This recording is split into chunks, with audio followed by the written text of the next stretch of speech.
What's up, everybody? I am Obese the Prophet, host of the Prophecy Podcast. Thanks for joining us tonight.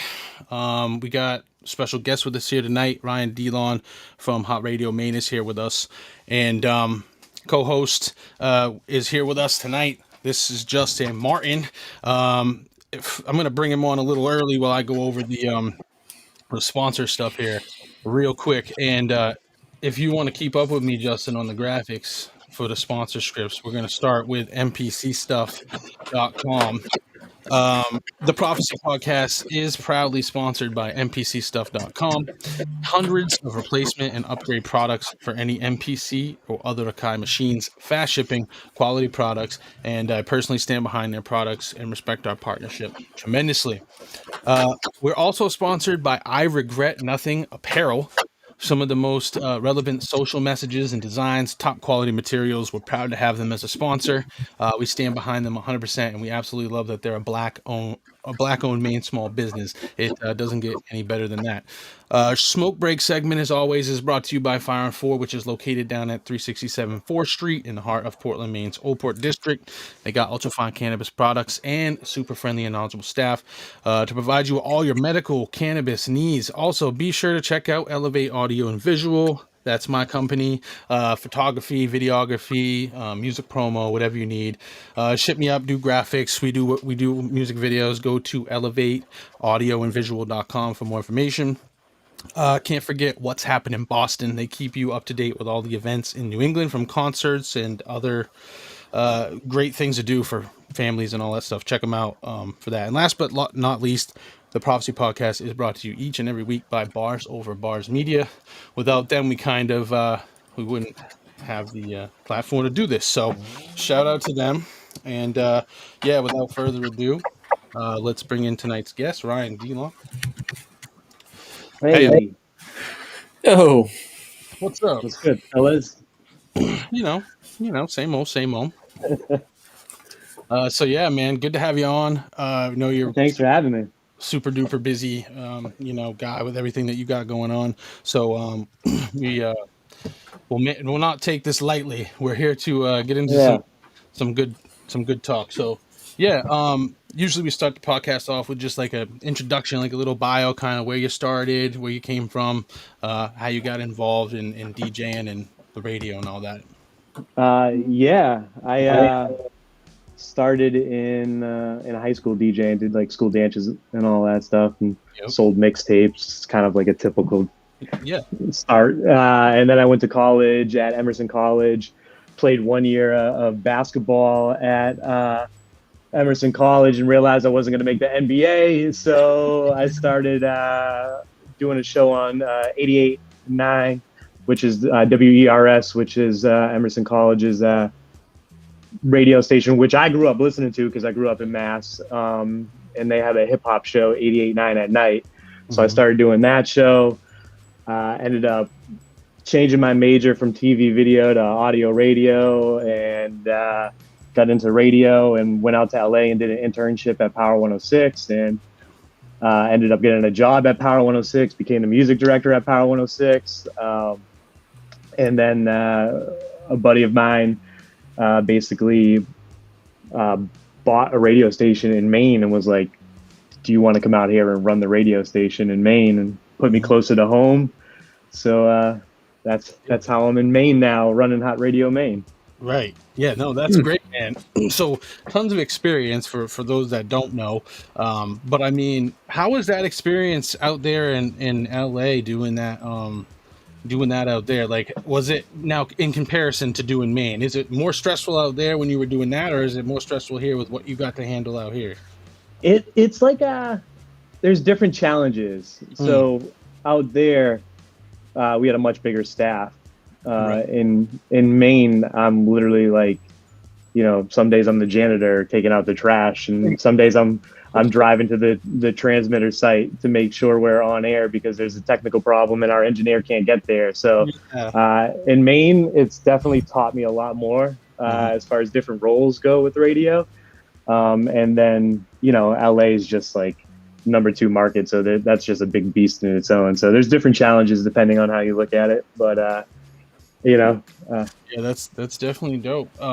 So right now, besides being on the radio, like what do you do for like work to stay busy? You got events and stuff coming up. You're doing DJing and stuff like that, right?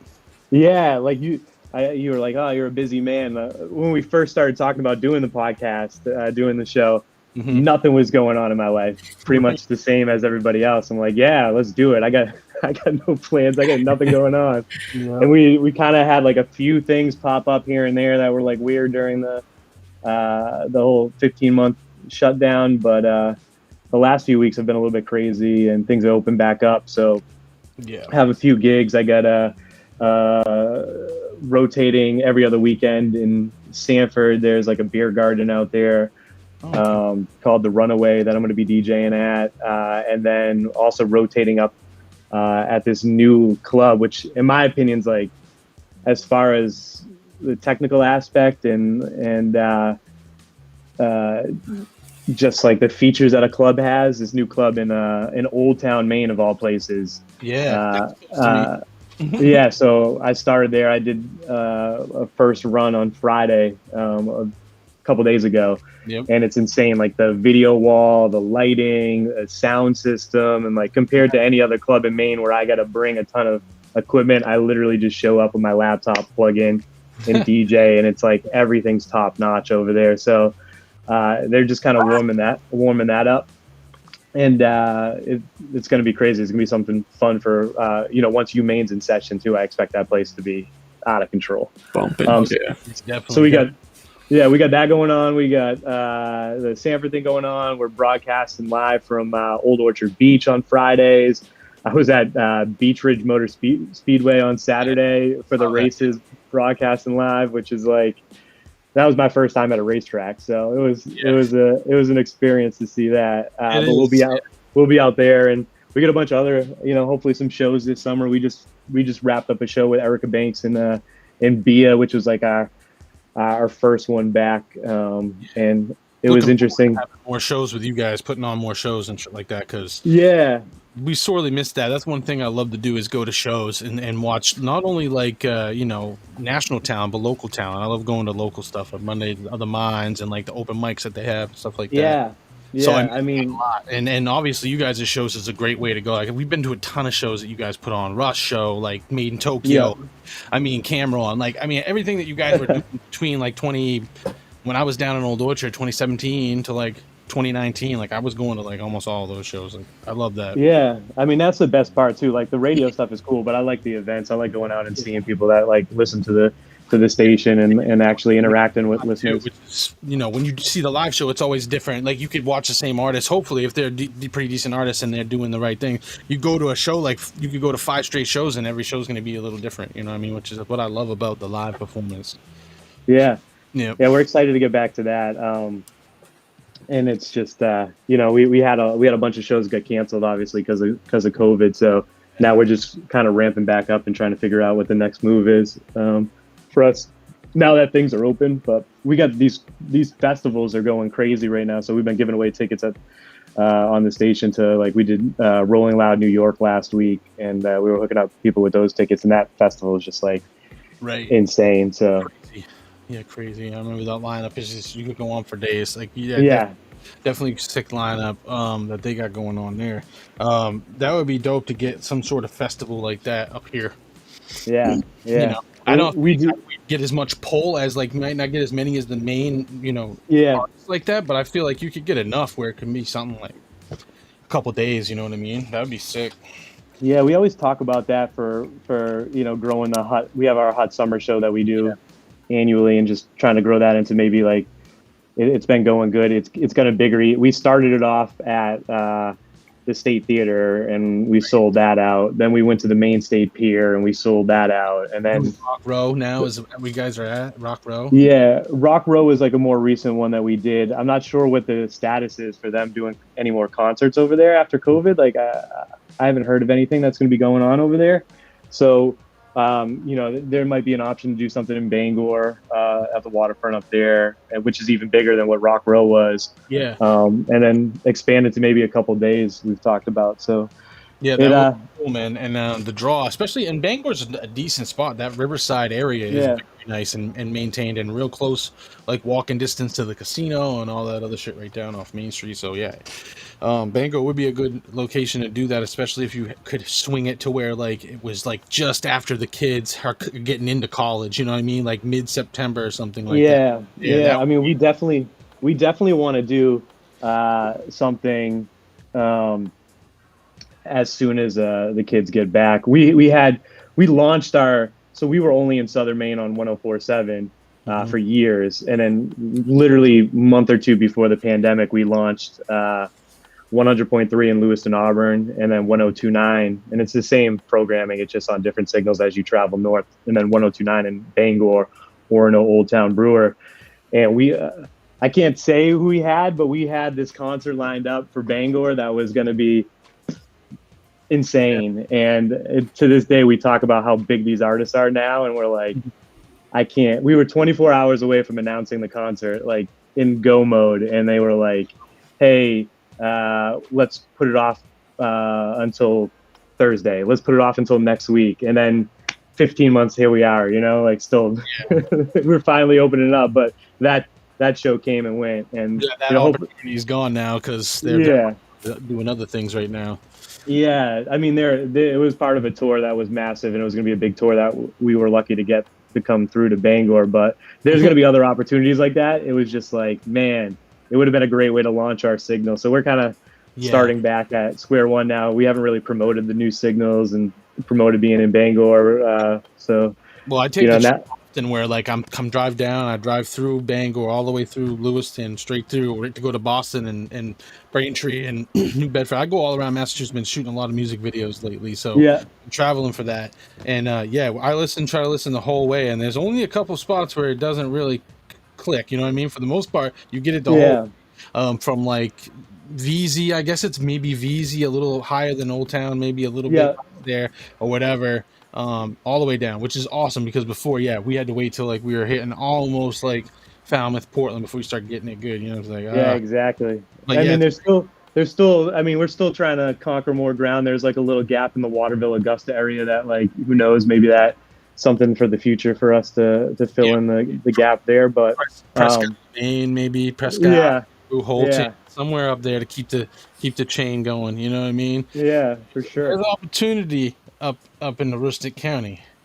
Yeah, I mean, there is some.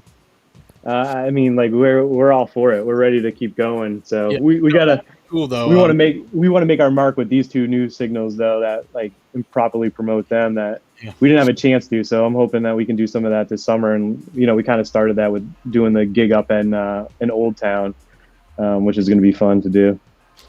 Yeah, for sure. So like. Normally we talk about some weird news. This would be like where we talk about weird news. What do you got, Justin, this week for any strange news on your side? Well, first of all, happy Father's Day, Obese. Hey, thank you. Happy Father's Day to you too. I don't know if you got kids, Ryan, but happy Father's Day if you do. I'm a dad. I'm a dog dad. So. Okay. Well, happy Dog Father's Day. Father's Day. For them too. So. Yeah, so I got two things. I'm going to start off one with shouting out my hometown of Randolph.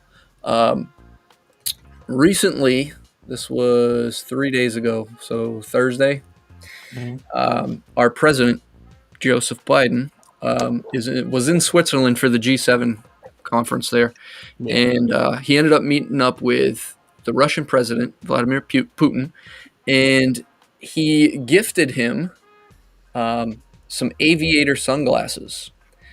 And the reason I'm mentioning this is because those aviator sunglasses are made in Randolph, Massachusetts by a company named Randolph. I don't want to mess this up, so I gotta make sure I'm saying it right.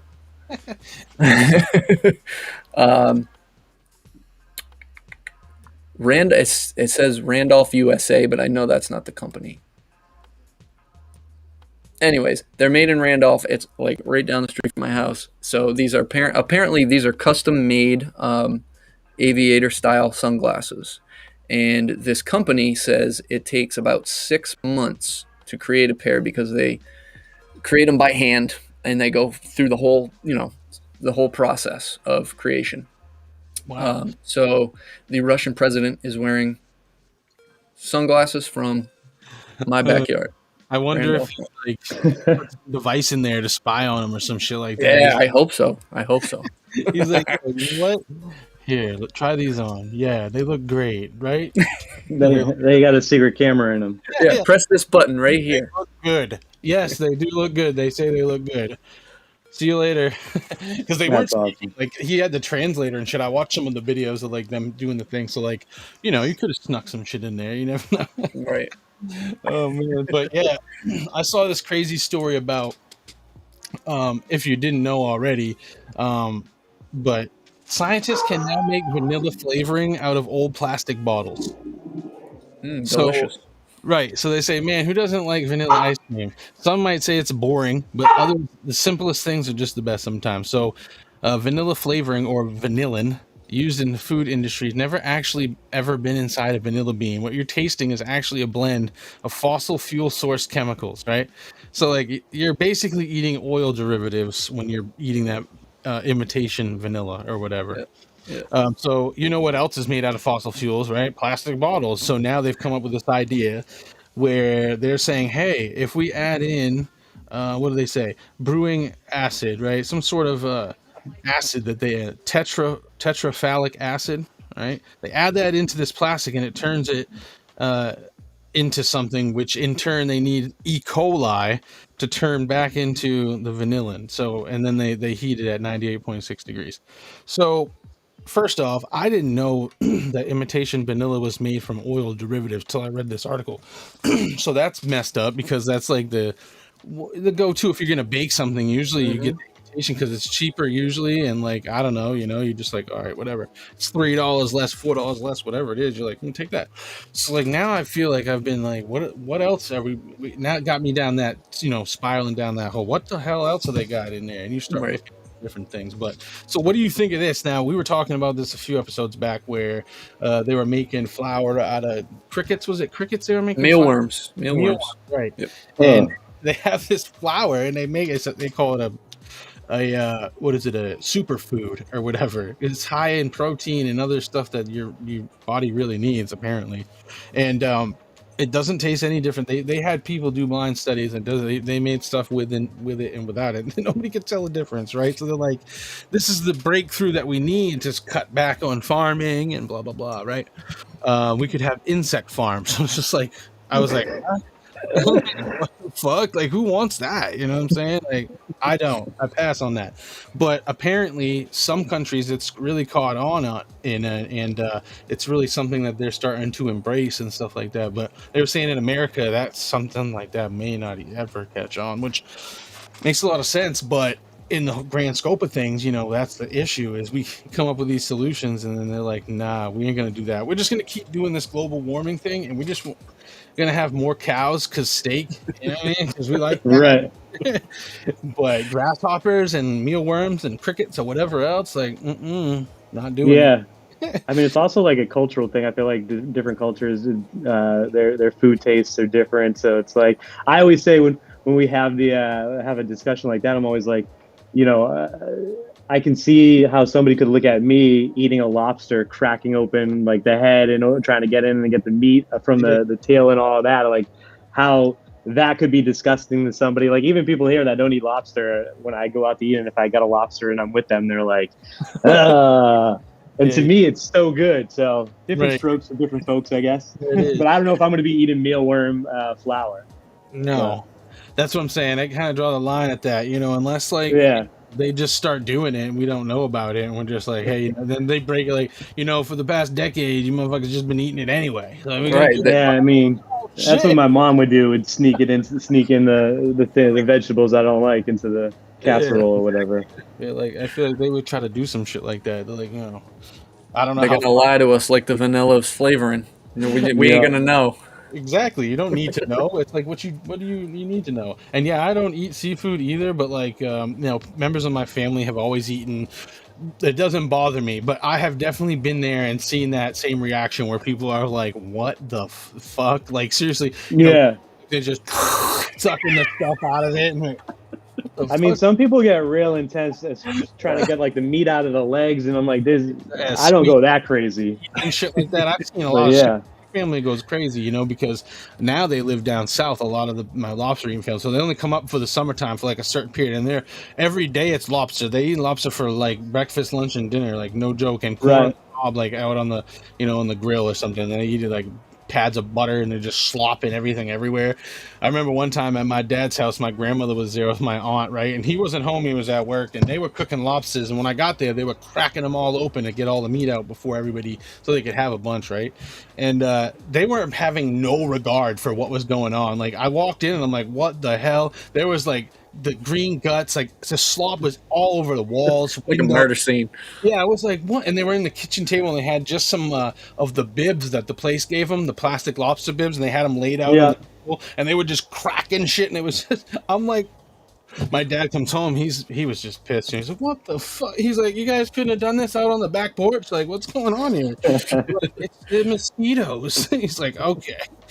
But yeah, I definitely been dealing with that seafood thing for a long time. I tried seafood, and for some reason, it just didn't stick with me when I was like 8 or 9, and it just made me sick. And I think it was more me overthinking everything, you know what I'm saying, than it was like bad or anything like that. It's because I got to thinking about it. My dad's friend was talking about where they dwell on the bottom, and they're related to cockroaches, and all. He was just throwing and I'm just like, bro, like, what are you talking about? And he's like, no, it's true, like this and that. And I'm like, oh, start thinking about it. But yeah, it is what it is. Seafood is a huge draw for not only Maine but New England. So like, I say props to seafood. I've cooked plenty of lobsters in my day. I worked at Fox's Lobster House on Nubble, and I fucking cooked so many lobsters in the summertime. People come in, like kids are like, look at the lobsters. I'm dropping them in, fucking alive. They're boiling. It's like, hey, whatever. But yeah, I'm a rookie when it comes. I cooked like one set of lobsters. And I posted like a little video of me like dropping them in on my Instagram, and then I got roasted because I didn't want to get clamped by them, so I left the rubber bands on, and they're like, "Oh, rookie, you're supposed to cut off the rubber bands before you drop them in." And they were right though. The meat did taste a little different when the rubber bands were on the water. So next time I went without the rubber bands, but I was like, I don't know how this works with these lobsters. I'm just gonna be safe and drop them in, but. Yeah, people. When I posted that on Instagram, people roasted me for it. You could post anything on Instagram, and people will roast you for it. Yeah, exactly. It is what it is. Yeah. But yeah, I don't know. Do you have any other strange news that we want to talk about? Yeah. So I mean, this has come up a few times just because we're awaiting this UFO report from the Pentagon. It's due the 25th, which would be Friday. So the report is going to be released this week. I was reading up on it, and just some basic stuff. We kind of already know that it's not really going to say one way or the other if they're UFOs are related to alien activity or whatnot, but just some basic stuff reading up on that. And then I actually came across this one, which I think is probably fake, but I found it interesting, so I'm going to tell you guys about it. Some alien hunters believe they found a giant UFO parked in a crater, quote unquote, on Ceres, which is a dwarf planet in the asteroid belt between Mars and Jupiter. And basically, this dwarf planet is about 590 miles in diameter, so it's a pretty small little thing out there, and it's literally just a rock floating around, crashing into other rocks and shit. So who knows? But despite the hazardous location, these conspiracy theorists, these alien hunters, believe they spotted evidence of aliens setting up a base. And the supposed evidence comes in the form of a massive UFO, which spreads 5 kilometers across, which could, potentially house thousands, hundreds of thousands of these of creatures, essentially. Mm-hmm.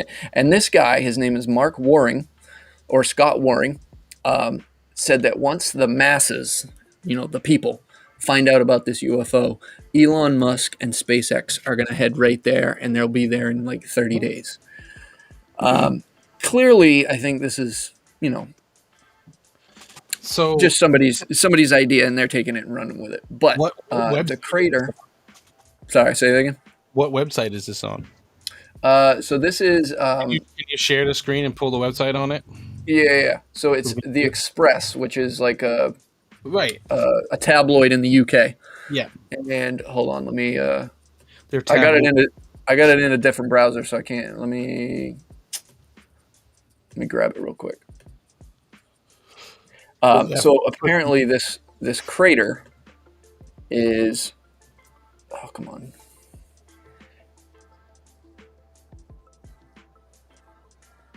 Where'd it go? There it is.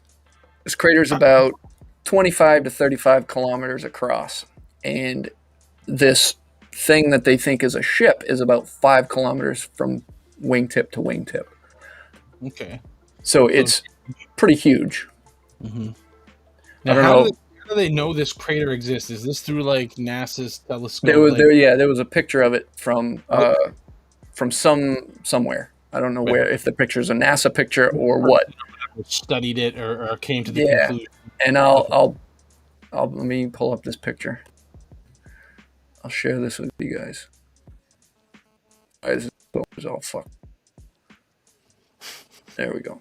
What kind of computer is that again? Macintosh? A MacBook Air, but it's fucking like 5 years old.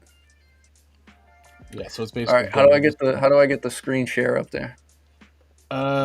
Screen share is down at the bottom. You see like one of those buttons that says screen share or something, and then you'll be able to X out. So let me choose.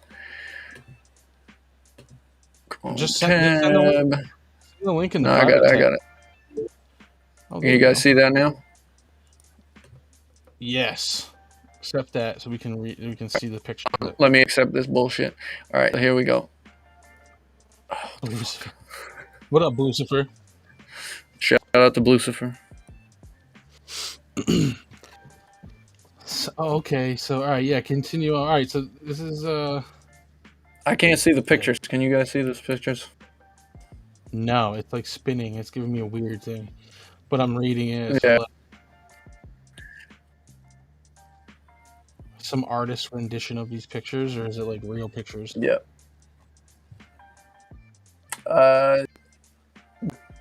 Picture of this. So this is a crater. And I got you. A diamond-shaped object. They're saying that white piece is the ship inside this crater. Okay. Yeah. It's crazy because I mean this is so pixelated and it's so far away. It's like you could never know what that is. Right. Like that face they thought they found on, was it Mars or something? They thought they found the face, but when the sun hit it the other way, it's just a fucking rock. You know what I'm saying? Just so happens it hits it. Yeah. So I'm just super skeptical. This is Ceres. It's just floating around the asteroid belt, and at the article, it saying it could be a rock, just the light's hitting it the wrong way, whatever it is. But I found that interesting. And then talking about shit like that, I'm like, I don't know. And then there's another one, the Tic Tac UFO that was spotted back in 2004 by a Navy officer. Apparently has reappeared over the UK. So there's that. So that one we've been seeing videos of recently is back now. Yes, I remember seeing some videos recently about that. All right, well that's interesting. I guess in 2004, this Navy officer saw it over a warship, and I think there was a video that he took of it, and it's moving around like crazy, and then just disappears. Mm-hmm. And then apparently this week, that same shaped object has been seen over the UK. So, all right, so they're gonna have some good footage of it, hopefully, and try to figure that in with the other shit that we got. So, when's the NASA report drop? So it's due. It's due by the 25th. So it could be. It's any time this week. Could be Monday. Could be tomorrow. Could be Friday. Who knows? Yeah. And they won't commit to saying aliens or anything like that because they can't absolutely prove it. That's the only thing. So I think what they're sticking with is it's unknown. You know, they're seeing these phenomena, but they still don't understand or know where it's from. They're not going to say it's aliens or whatever. But maybe the information that they do drop will have some stuff that we can at least check out and whatever else. Yeah. clips and shit we can put on for the show next time when that next show, because that's what I'm looking forward to. If they release some more stuff that we can check out, that'll be yeah. Right on. Oh, did you guys see? Imagine you have like something going on that day, and like, or your album's dropping on Friday, and they tell you that aliens are real. If I know they're not going to, but if they do say that, then it's like nobody gives a shit about your album or whatever you had going on that day. Like we're all gonna be talking about aliens. Tough break. Yeah, that's like, damn, maybe I should reschedule it. I'm gonna pull it down. Yeah. It's like Jay-Z with the Blueprint. He dropped that on 9/11. 9/11. Nobody was talking about that that day. No. Yeah, that's that for sure. I'm sure that. And the reason I remember that is because I got a story to go with that, but maybe I can tell another time. Oh yeah, what's the story? I mean, you want to do it later during the smoke break? Like you want to do it now? Yeah. Like what? Let's do it later, because right now I want to talk about your influences. You know, Ryan, like what got you into DJing? You said you started kind of in high school, so like, who were like some of the people that you kind of modeled yourself after or whatever, and like kind of shoot, I mean, when I first started, like my first memories of listening to music were hip hop. So like my cousin gave me like the Chronic. It was on cassette, like the Chronic Dr. Dre cassette, and he gave it to me for Christmas. I remember opening it up like family Christmas, and I was definitely too young to be listening to it. But he had whited out the parental advisory sticker. Like our family didn't know what Chronic meant, anyways. But so that was like my first introduction to like hip hop was that, and then kind of fell in love and basically couldn't rap. So I was like, what can I do in the industry that doesn't require me to rap? And I just kind of fell into DJing, and doing those school dances were like a great start. I used to do like mobile gigs. So I worked with like a mobile company as a kid, and I would hustle. I had like he would book me for gigs, but I also would hustle my own gigs, and I had the code to the storage unit that he had all his equipment in. So I would go like late at night and like take out the equipment, do my gig, and try to sneak it back in. And then one night he caught me bringing the equipment back to the gig and fired me. So that was like my first time getting fired from anything. I think that's maybe the only time I ever got fired from anything, but yeah, it was super awkward. Like I pulled into the storage facility, and he was there, and he was like, "What's up?" And I was like, "Just dropping off some gear." And he's like, "Yeah, you can drop that off and never come back." I'm like, "Okay."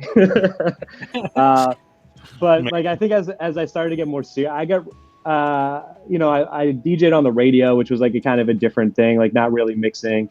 But when I got serious about actually like mixing and beat matching and like playing parties, that was when I moved to LA, and I was just doing the radio thing, but I was around so many like awesome DJs that work for the station. So, they had like a roster of like 15 guys that are doing like every single LA club and Vegas club. And I would be out 4 or 5 nights a week. And, it started at me just partying with them, and they needed some like, "Hey, you want to come with me?" I'm like, "Yeah." So there was a different party every single night that I was going to, and then started opening up for some of them DJing, and then kind of went from there and started doing my own thing, and then came out to Maine and have been DJing out here at the bars and clubs and all that. But it's crazy seeing like, to me, their skill is, I think that I'm good for Maine, if you will, but to see their skill is like, they were like incredible. What do you think of DJ John? DJ John's great. I love DJ John. I think like live, he's by far one of the best in Maine. Oh yeah. If not, he's probably the best in Maine as far as his live mixing and just how quick he can go, and reading a crowd and playing the right music is almost more important than actually your skills at some point, and he can do both. So yeah, I love DJ John. We first time I ever met him was like 2003 or 2002 or 3. Kind of still, he was with WRED back then. He was doing he did a local show where he did like a half-hour show or an hour show on Friday nights or something like that, and it was like just local artists. Nice. I remember I was in high school still, and I did some songs. I had produced some songs and jumped on some songs with Ryan Augustus and Shamik the God, who was going by Rome back then, and some other Mm-hmm. people who were like Josiah Scribes, and just a bunch of people who back then were like doing really Young Merc and stuff like that. And we did this whole thing, and every week I send him a song, and he played it. I was in high school getting plays on the radio back on WRED, That's dope. was super wild, and kind of built from that. But DJ John was basically the first one to put me on. And looking back at the music I was giving it wasn't like horrible, but I mean it could have been better. You know what I'm saying? Like you look at now or what I've done more recently, and it's way better. So like shout out to DJ John for people. And I wasn't the only person. He was plenty of other artists. I know Spose is on there on that show, and Frame and people like Mike Clouds and stuff like that, people from back in that time, they were all on that show every week. And so shout out to him for putting so many people on, especially back in the day, and just basically holding it down for me. And I know he's into that K-pop stuff now. He's super duper into K-pop, he's into the K-pop for sure. Which is great because it's like basically like what he's really passionate about, which is good when he's able to shift that. And he still loves hip hop, obviously, but when he can shift that energy and stuff to something that he's super into, it makes it so much better. Him for sure. What about he does? He shout out to he does Kpop Maine is his website, I think. So he runs all that stuff for K-pop, and he always does like giveaways for the shows and all of that. He was doing a K-pop night DJing too, pre-pandemic. Was that at Bubba's Sulky Lounge? Was that at? Or... No, he was bouncing around. I think he did one. The one I know he did. I think he did one at Portland House of Music, and he did one at Empire, which is like the Chinese kitchen that they have like the performance space. So I think they turned it into a comedy place right before the pandemic. I don't know what they're doing with it now, but he was doing it there. But shout out DJ John. But I did want to ask, so you had mentioned that hip hop music, that's basically the only genre that you listen to. You don't like listen to any other genre of music at all? I've like expanded. I was very like closed-minded until basically LA for me, because it was like I'm hip hop, keep it real, and then I learned that like keeping it real is cool, but it also doesn't pay the bills all the time. So you want to play the you want to learn like the party tracks and like learn what is more mass appeal, so you can go out and play to a different crowd. I think that's what makes John awesome. Like he can walk in a room and be like, he can do 80s music for 3 hours, which is incredible to me. Or he can play rock music or country. He can do country too, which I can't even like jump into that, but I've tried to get better with that as time goes on and expand my digital crates. I guess now everything's on the computer, so I expand that. So I've gotten into some more, I lean more pop or dance or like even some rock stuff or just the bar bangers and the party favorites. Before it was like high school that was just like straight hip hop, and even in LA, like in college, I mean 88.9 at night like was all hip hop. Like I was playing like Dipset album cuts on the radio. We would literally like clean them up and then go play them on the radio.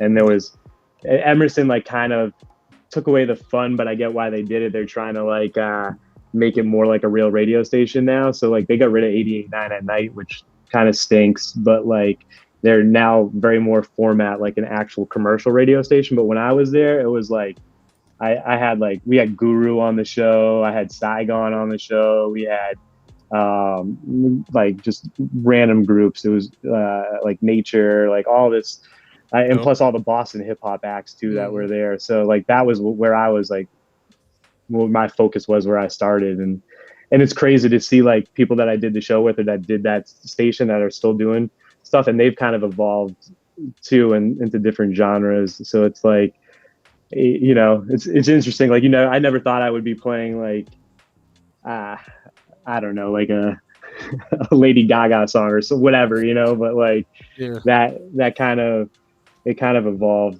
from there. But, in my spare time, I go back, and that's the stuff that I like to listen to when I don't have to play for a crowd. So. Yeah, straight hip hop. Usually that's what I'm listening to too. But I mean, my parents, growing up was kind of like, 80s, 90s rock, whatever. Yeah.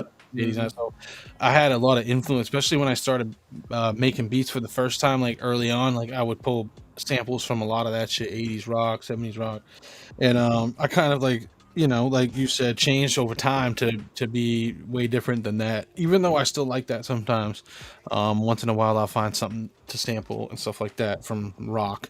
But for the most part, I don't know, I just keep it however. But back in the day, it was like all I could think of. It was like, I'm gonna sample AC/DC, I'm gonna sample Led Zeppelin, I'm gonna sample all these fucking bands that everybody knows. In 2002 or 3 or whatever, that was kind of a thing. People were sampling some rock stuff, and I'm thinking this is what everybody's gonna be doing. And I'm thinking we could appeal to a different, crowd or era. If you're out at the bar and you're performing this, and you got a old rock sample, and you got a bunch of old year olds in there, you could be like, oh, they'd be like, oh, I know this, and that was that's the mind of a producer. Yeah. I'm like, so maybe that'll appeal to them. But now it's like rap and stuff is so different, and we'll talk about that here in a second. But rap is changed, and I try to, we have this conversation with everyone that comes on. We talk about old rap, new rap. There's just changed now to where it's like I can listen to some of it. I love like that Pop Smoke song that's out that you guys play like every 6 minutes on. That song, I like that song. Like, and I heard that song first time on the radio with you guys. I never really like, I can explain to you guys too why we play songs every 6 minutes if you want. Yes, we definitely want to hear about that. But yeah, it was. I mean, if you want to just dive right into that, go right ahead, because we're interested in hearing about that. Like, what? I think that was something we were going to ask too. Like, how much freedom do you have in selecting that music that airs in your station, and like, what are your why do you have? What do you have to do versus what you don't have to do? You know what I mean?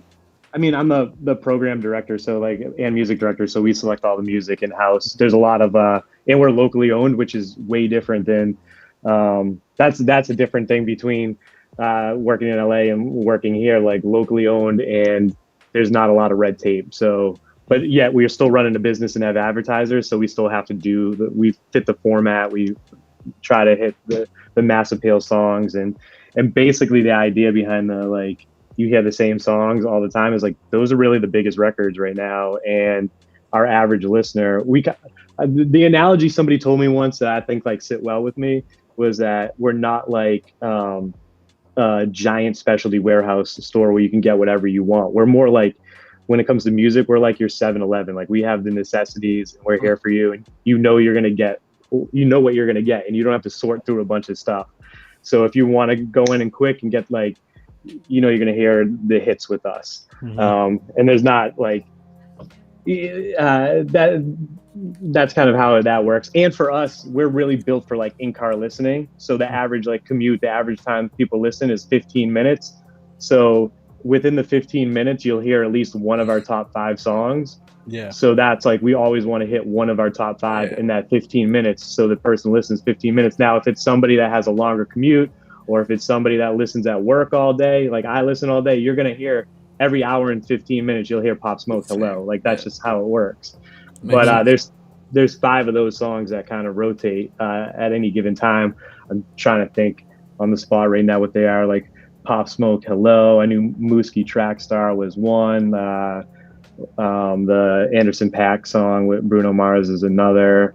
Doja Cat's got a song, but that song's crazy. Hey, you know what song I really love that I hear you play not as often as those, but that Quicksand song by Murray, I think is it. My God, now that's something I can really get behind, man. I know that song is like got some major plays. It's like 40 million plus or something. Yeah, Spotify. I like Murray, and I like Rod Wave. Like they kind of have like a similar sound to me. Like I like those for new artists. That album that Ray did, that Street Sermons or something, that whole album is fire. If you went and just listened to the whole thing all the way through, it's awesome. In the mixing, mastering, production, everything. It's just sick. I love it. But then back to the 15-minute thing. Like every 15 minutes, you're going to get a hit from us, and then you might get a throwback. You might get something new in that 15-minute period. But also, as far as creativity, we have like specialty spots where there's outlets. Like I'll do the new at 2 mix, which is always like basically 24 to 30 minutes of new music. And I can get a little creative and sneak some stuff in there that might not make the regular rotation. And then we have our mix shows on the weekends that are a little bit more loose as far as rotation goes. And I definitely have heard some local stuff on some of those shows too. Yeah, so like I'll sneak in the local stuff here and there, new at two, and if it's something that catches for new at two, which is like always the goal, then it'll. There's been like maybe when I've been at the station 5 or 6 songs that have like caught a wave and we've put in like regular rotation. So that's always like the best. $100. Wave. Yeah, by Shane Rise, right? Wave was another one by Shane Wave Rise. was one. The most recent one was it was just so catchy and it had like a lot of Maine references, and it was Jay Spin had a song called Home. Yeah. Yep. So there was that one. There was this kid when I first started, this girl Tori Foster and Kid Angel. I don't know if you know who those guys. They were like just 2 young kids, and they had a song that like Let It Rain or something that like just phones blew up. And I can always see, the thing is like I can always tell the difference between like a genuine reaction from our listeners versus the like it's the homies of the artist calling in, which is cool. Like have your friends support, but like I know that we can tell the difference between when it's like a real reaction of like, hey, what's that song? And it's like genuine versus like the all at one time everybody text in the radio station, and we're going to get that to happen. So we look for the more like organic like stuff, and then it's always like, for me it's always like we want to have like local stuff pop and blow, but my thing is I'm like, we're programming Drake, Chris Brown, it's gotta like, it's tough. Like your song has to not stick out as like, it has to be able to fit in the flow with music if we're gonna play it in regular rotation. Sound good. It has to have the content that's similar. Yeah. Yeah, it's gotta have all that same shit. Like you gotta, if you're trying to break into that, you got to just be listening to the radio like every single day, and then taking whatever you guys are playing and try to make something specifically to fit in there. Yeah. That's how you do it. That's my opinion. You look at that and you're listening to the radio time, you should be able to put something together that should fit into the rotation and break through, like that Wave song. I think that Wave song all the time is because that one to me was really great. And then you saw it wasn't long lived. It's like it was on there for a little while and then bloop. But the way the music shit happens now, like he had already done like 4 more songs by the time that it was done being and that kid that's on the hook is like doing his thing now. Like we played he's like signed to Interscope. He changed his name to Role Model, and he's like on a bunch of festivals and doing his thing. But yeah, I remember when I think we had him and Shane and them, and they performed that Wave song at one of our like Hot Summers. And so that's the other thing too, is like, I like to have we try to put local artists on, our shows when we can. And especially if there's a song like that's blowing up at the time, like that's just perfect timing for us. Like, oh, that Wave was going, we got a show, you guys can go out there and open up our show and do it. So, like to show some love doing that. Yeah, of course. But you can never make everybody happy, so no matter what local artists we put on, there's some local artists that's like, you should have put me on, or you should have did this, or you should have did that, or whatever. But we try. You can only do so much with the format. You know what I'm saying? Right. Format, and just there's a lot of artists too nowadays too. It's not like 2000 where like you had to know someone. It's like a lot of home studios now. Anyone can just make music and put it out. So a lot of people get it's convoluted. It's like flooded with people, and you don't know really. It's like all the time. So yeah, you can't just put everybody on, and no matter what. But it used to be too that like radio was like, you need to play my record. That's how I'm gonna pop. That's how all the artists pop. But like, now there's so many different avenues. Like we're just a puzzle piece. Like in most of the time we come later in the process now, where it's like, hey, I've already built a following. I have all of this. And like, I have all these pieces together. Like now I get radio. Like you don't need to break from radio anymore. You can break on TikTok. You can break on your streams or videos or whatever you're doing. There's just so many different, like get on a playlist on Spotify and have playlists. So just, there's like so many different, you don't have to like live or die by radio at this point, is what I always tell artists. Like if I don't like your song and I don't play it, like it's not the end of the world. Like I'm just one person, somebody else could play it, or you could get on a playlist, or something else could happen, Right. Not only that, but just keep making music, you know what I mean? And like if you got people that give you music regularly, I'm sure you have that. Like probably like you probably have maybe never even played their shit, but they just keep making music. Because like I feel like nowadays it used to be like you had to put together a great album, blah blah blah blah. But nowadays it's just one Just make song, singles. Yeah. one song. All you need is to just keep putting out singles. I tell a lot of people that, and some people are really artistic and like, no, I want to do an EP or I want to do an album. Cool, but I'm saying release them as singles, like one at a time. Yeah. Then put it together after, like, all right, I just put 6 songs out. I'm gonna make an EP now and drop that with like an extra song. Boom, whatever. Yeah, my advice is always too, like, it's so tough with like local artists, and I get it because it's like, this is your baby, this is your project, this is what you did, and like I sent you, like, got up the nerve and you sent it into the radio station, and we don't play it, and then it's like, fuck you guys. Like, if you don't like that, that's obviously a terrible route to go because you're going to continue making music and you don't want to burn that bridge. My advice is, like you said, just keep making music. If one doesn't stick, just keep sending it. Like, I'm never going to be like, oh, I just feel like the respectful approach. I'm sure you don't respond negatively to submissions and shit like that. So like, no, I never am like, this sucks, you should give up rapping. Like, no. But like, if we don't play a song, like, don't give up. Like, send in another one later, or keep on going. And like, you know, maybe there's one that sticks. And like, there's some people that will just like immediately like send in one song, we don't play it, and then they're like, fuck you guys, and we're gonna bash you on social media. And it's like, well, you've burned that bridge, and now we're definitely never gonna play one of your songs. So yeah, but yeah, you're blacklisted. Back in the day, I got a funny story. Back in the day, 95.9 WRD was playing a song by Poverty called Paradise, which I had a hand in engineering that song. Cool. So like I had a vested interest in it, right? And they played it very seldomly, but they did play it in regular rotation. You'd hear it maybe like once every few hours or something.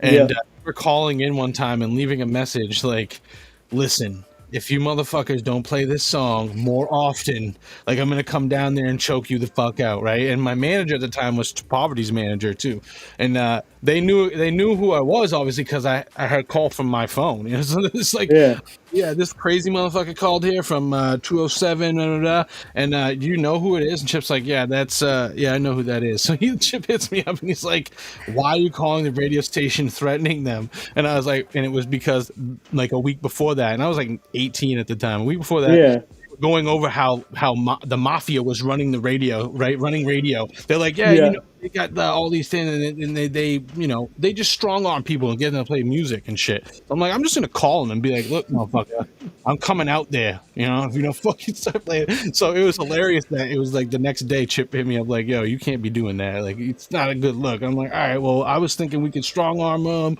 you know, they'll but like, that's the thing too, like I get it too when some kids are like young and knuckleheads and they'll hit us up, and I'll like try to hit them up, and I'll be like, my favorite angry local artists are the ones that don't even send in their music, and they're like, just expect us to have it, and they're like, yo, you, like, somebody was like, you never give me love. I'm like, what's your album? He's like, it drops next Thursday. And I'm like, your album's not even out yet. Like, you're already bitching at us for not playing your music, and your album's not even out yet. Like, mind blowing to me. Like put out the music and then bitch that we didn't play it.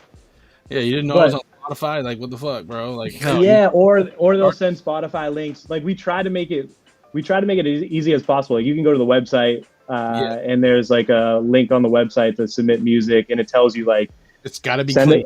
It's got to be clean first, because I'm not going to do the work to clean it. So it's got to be clean if you want to get it on the radio. And send us, like, don't send us a whole album. Send me your best song, and, you know, give us a little bit of a bio, and so we know about you. A lot of artists don't even know about like doing an EPK or something with like some pictures and like a bio.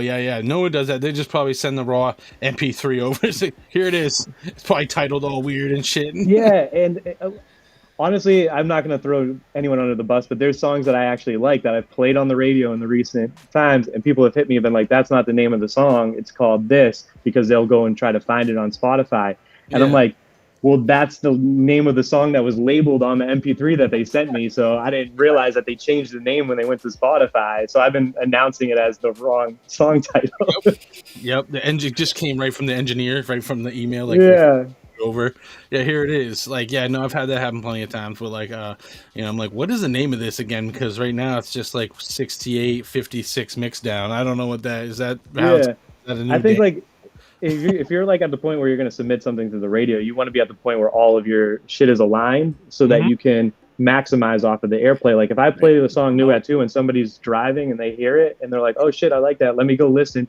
Is it on Spotify already? Is it on, like, is it out on like iTunes? Like I mean, I feel like streaming is big now, but like when we first started New at 2, it was like some people would send it to us. And I'm like, I'm going to play this and your song's not even on iTunes for someone to buy. Like there's no point in me, like, I don't need an exclusive on a local track. Like there's no point. Like I'm trying to help you out. Like if I play it, like I want people to go and buy your music and you should have like all your shit in the line. So I think if you're sending music to the radio station, it should be like, hey, we've released it. Like this is where it is. It's on. Here's this. You gotta be ready to be found at that point. You can't just have a song that's not even released yet. And you're sending it there. You're not. Because then you miss your opportunity. You miss your like, oh, like I played it on the radio and then somebody heard it and then they're gonna take a moment to like look at it and say, shoot, let me go find that and let me add it to one of my playlists. But if it's not out already, you know, I've had some artists, which it's cool. Like I'm not like, I don't try to be a dick to anybody. I'll try to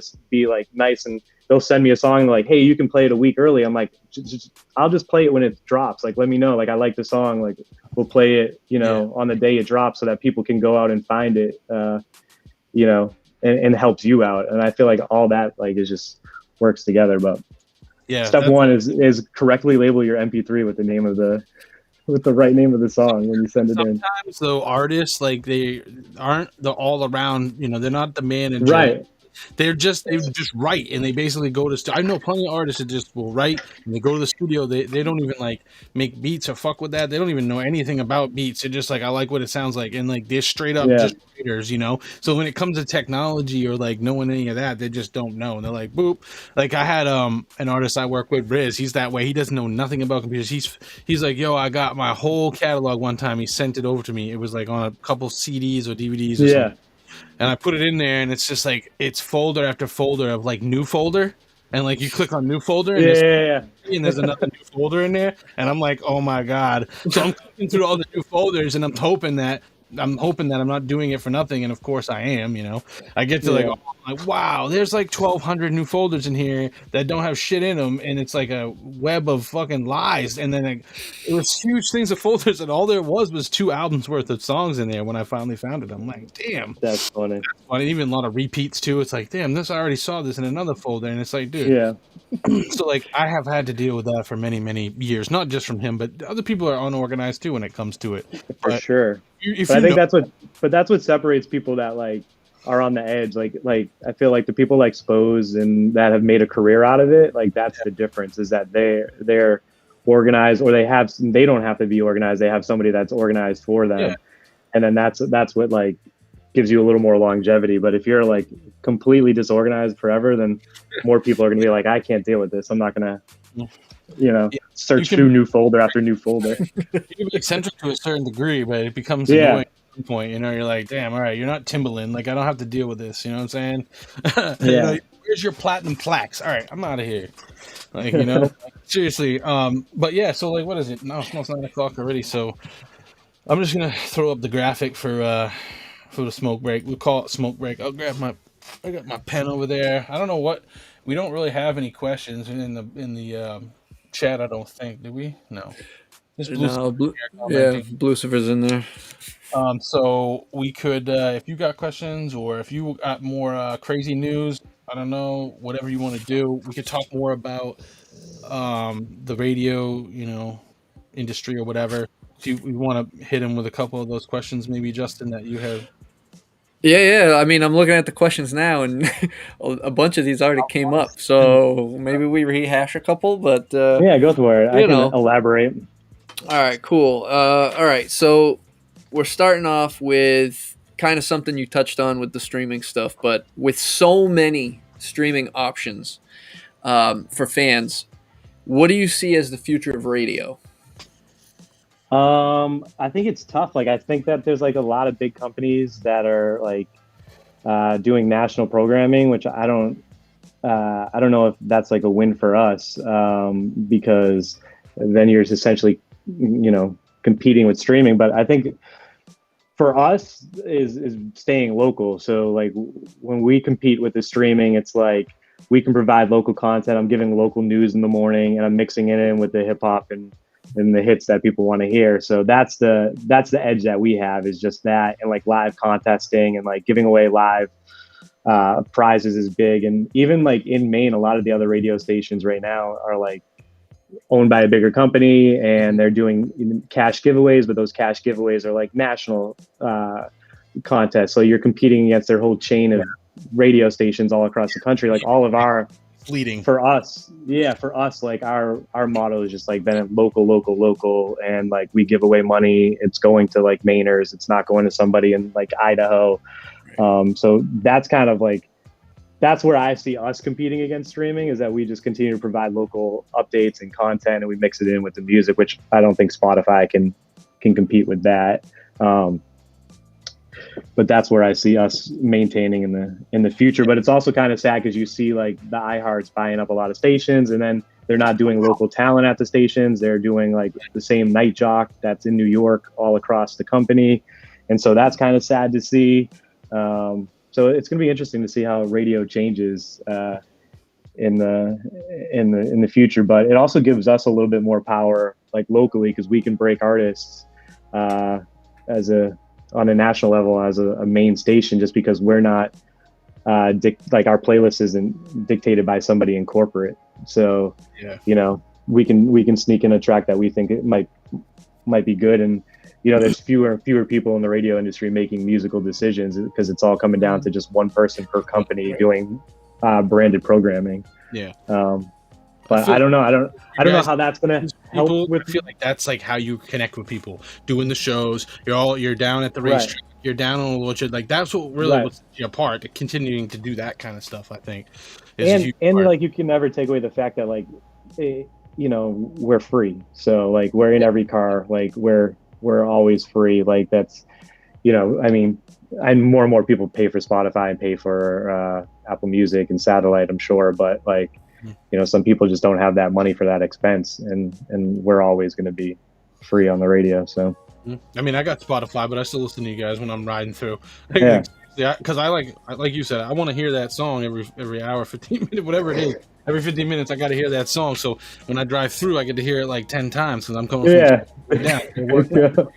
And then I don't have to like use my data, I get like down to Massachusetts, and I'm trying to get like those stations, but they come in fuzzy, and usually I'll switch back because honestly those other stations play a ton of commercials. If you go and you listen to like how many you guys play versus what they're playing for commercials, it's really like it's not even like half the amount. Commercials pay our bills for sure, but we have like on drive time in the morning, we're 104 minutes commercial free, and same thing in the afternoon. So like at 8 a.m. we go 104 minutes, and at 4:30 we go 104 minutes. So basically when most people are in their cars, we're commercial free.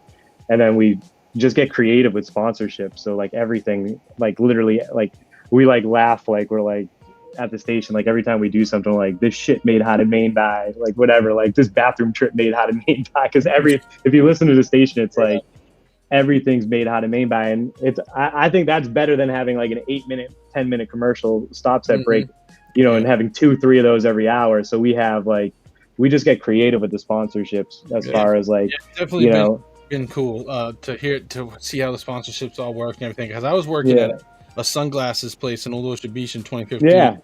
A Kid Ink thing going on then. That was like we had a box in our store where people would like put things in there to win tickets or whatever. That was awesome too, because it actually brought in a lot of people in there. Not that they were spending $300 or $400 on a pair of glasses. They were all looking though. But I mean, that's why that place didn't last very long, by the way, because it's Old Orchard and you're trying to sell $300-$400 glasses. I tried to tell them when we opened up, like, because I literally, when I got that job, I had just graduated from college in Fort Kent. I drove down. I was staying at my mother's house. I was there for like 3 days, and I saw they were putting something new in there, and they didn't have any signs or anything. I walked right in, and I'm like, hey, what's going in here? And he's like, we're going to sell glasses and sunglasses and shit. I'm like, oh, that's cool.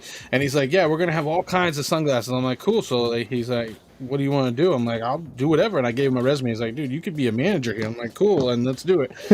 Oh, we're going to be high-end glasses. And I'm like, so you're not going to have like any options for like cheaper options? Cause like, and he's like, no.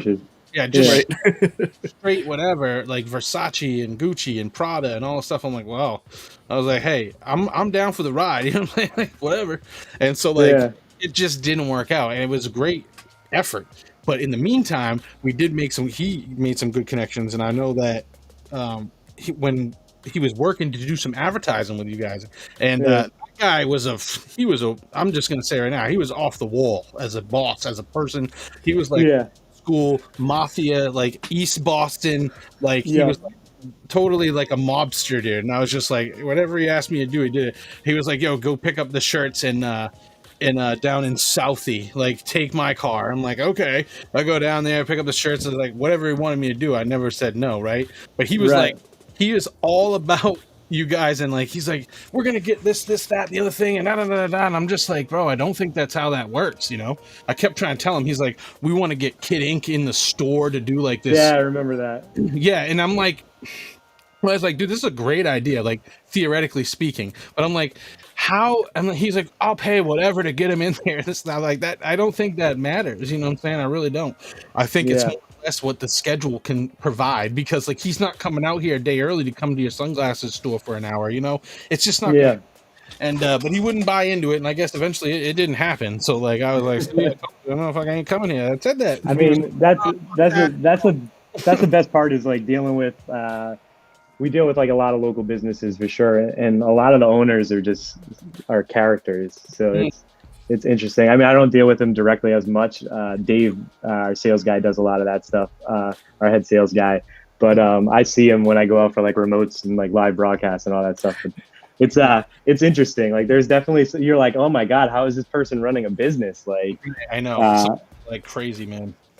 But yeah, everything's sponsorable, and we just come up with new ideas. Like, we have like our giveaways, like we're giving away cash, and that was like, you know, each week is sponsored by a different person. And then like, it's just kind of like, we do the 420 throwback, which is made hot by somebody. And then the new at 2 mix is made hot by somebody. And the mix at 6, which is something we have. And then the noon mix that DJ John does is made hot by somebody. So we just like, and you know, tack on too. So like, you're always switching it up too. So they got it for a certain amount of time, and then it's like you yeah. Some people stick with it. Some people are like, oh, we just want to run it for a few weeks. And then there's people that have been there forever. And like, I mean, what really is great for us too is just the amount of like dispensaries. You know, that's like one of our big categories, and we have so much.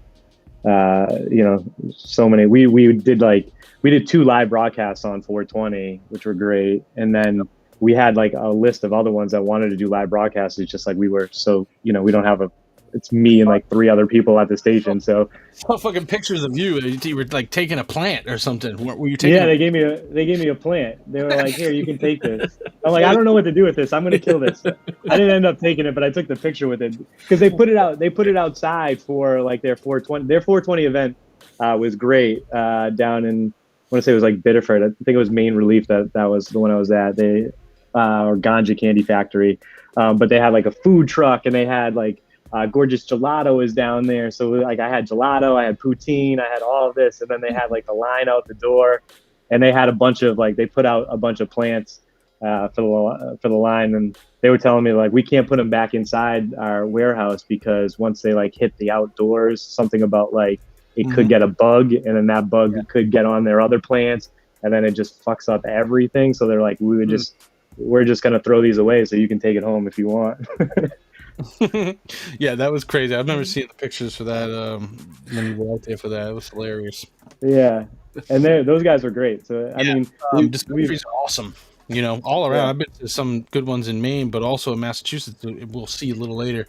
We actually shot a music video for the song we did. Well, I did with this kid Libsy from New Bedford at a dispensary in Fairhaven and at Quincy Quarry. So between those 2 locations, but it's sick because they let us in. They were like they had to get it approved by like Massachusetts fucking cannabis board that we would be in there. We had to wear these passes around our necks. It was fucking wild. They're actually going to be sponsoring some of our podcasts here on Bars Over Bars now that we've kind of made that connection. They wanted to do some shows, but they're really having a hard time getting the approval from the cannabis board, and they wanted to do it like, you know, and have a local radio station come out, kind of like what you guys do, and say they're having, you know, giveaways and all this other stuff, but the Mass Cannabis Board, I don't think, won't allow them to do it while the business is open. It's like they have to be closed in order to have an outdoor Yeah, event. there's so many rules. Yeah, in Massachusetts, it's crazy. So like that was one of our ideas, because I had heard of dispensaries up here doing shows outside with food trucks and all this other shit, and we tried to get them to do this for 7/10 weekend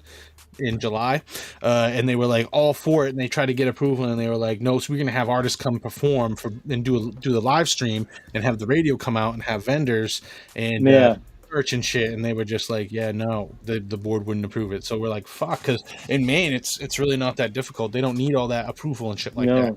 Yeah, so it kind of sucks, but they still let us have their space inside after hours, and we went in there and we shot this music video, and I think it came out fucking super dope. But yeah, that's cool. Shout out to dispensaries who are out there helping out local artists, and jumping on like Fire on 4, jumping on and doing sponsorships for the podcast and shit like that. And Basque is I always see those guys they're always like on like local shows and doing stuff like that, which is cool. Yeah, definitely. So my old boss actually that's why I got to connect with him. Tommy. I worked with him for like a couple years in Old Orchard before he had the dispensary storefronts as a caregiver assistant. So like, we go back to like 2017 or whatever. But it's crazy to see how everything's like evolved in the industry from like when I first moved out to Maine to where it's at now to where it's gonna probably eventually go. I first wild. Card, I think it was 2012. I think I first got my med card. I was about to go into college as a 27-year-old parent, father of 2. Like I'm like, all right, I'm going to college now. I couldn't do it, but here I am, and I'm gonna show them that I can do it. And so political science, fucking major, whatever. And so like I'm like, whatever, dude. It is what it is. I want to talk about though. Since we're past the smoke break and stuff like that, we kind of skipped over this. I want to go to the top 5 because I want to ask you what your top 5 artists is. Man, this is a tough one. Yeah, it is. We like to preface this top 5 with, it doesn't have to be of all time. It can be however you want to define it. It doesn't have to be rappers. It doesn't have to be musical artists either. Like saying if you're into paintings, like some people might say Van Gogh, that he's an artist, you know what I'm saying, or whatever. I'll stick with the rappers. That would be the easiest one, but it's still going to be tough for me to narrow down to 5. Mm-hmm. And then like I feel like some of mine are just so obvious that I don't know what the curveball would be for you, but like Tupac's always number 1 for me. Mm-hmm. Like that's where like that was my favorite growing up. Like we were talking about like influences growing up. I was so like I've obviously spread genres, but even when I was a kid, I was so narrow-minded with like hip hop. Like I wouldn't listen to Biggie growing up because I was like so hardcore Tupac. And then obviously I've gone back and listened to Biggie, and like I can appreciate the music and it's amazing. But it's like I was such a knucklehead as a kid that I missed out on like some of the best hip hop because I was like, nah, fuck this, Tupac all day. Like, that's it. But Tupac's number 1 for me. I'm a big Nas fan too, so Nas is up there. Shoot, let's see, Tupac, Nas.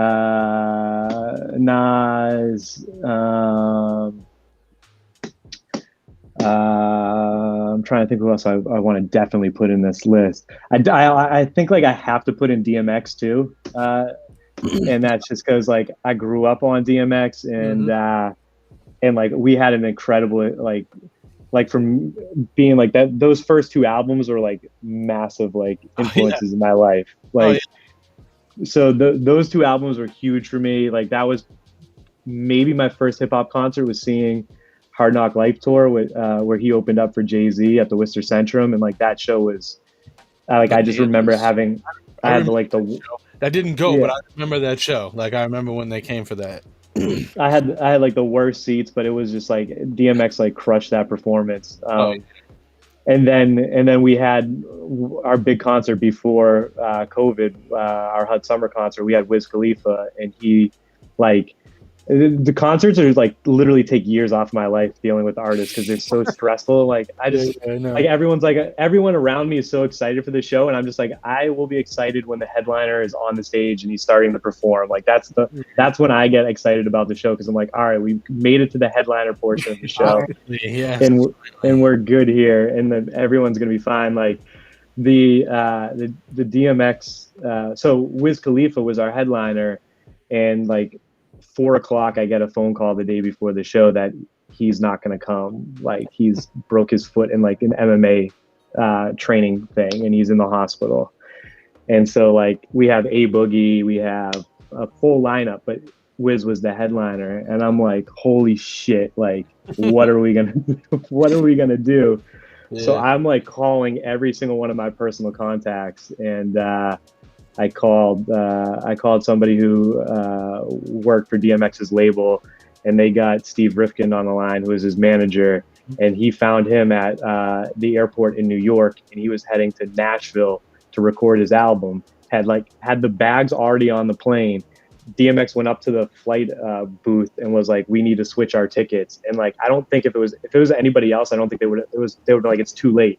But he was like, "I need to switch the tickets to Portland, Maine," and he ended up coming in like Portland, Maine, and showed up literally like turned around, showed up, and like he's like a man of mystery. So we were still trying to figure out. We had a couple other options of fill in. Like I don't know how we pulled a few other options, but we did, and we were trying to debate on who we were gonna pay to like fill in. And then I landed on DMX, and I called back my contact, and he was like, "Good, because he's already on the plane heading towards you." And I was like, "Oh shit!"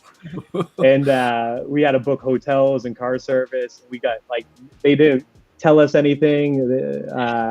We didn't even know if he was in town. And then I saw some strippers and like a manager posting pictures with DMX at PTs. I'm like, "Well, he's in Maine. Like we know that. We know he's in Maine."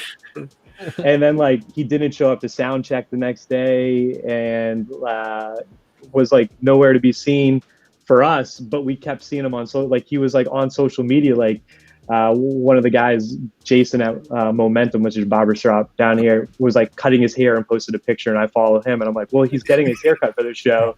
And then he bought some girl shoes at the Maine Mall, and he's like doing all these things, and like everyone's posting pictures with him. And like still like it was like radio silence when we were trying to communicate with him. And I'm like, this is insane.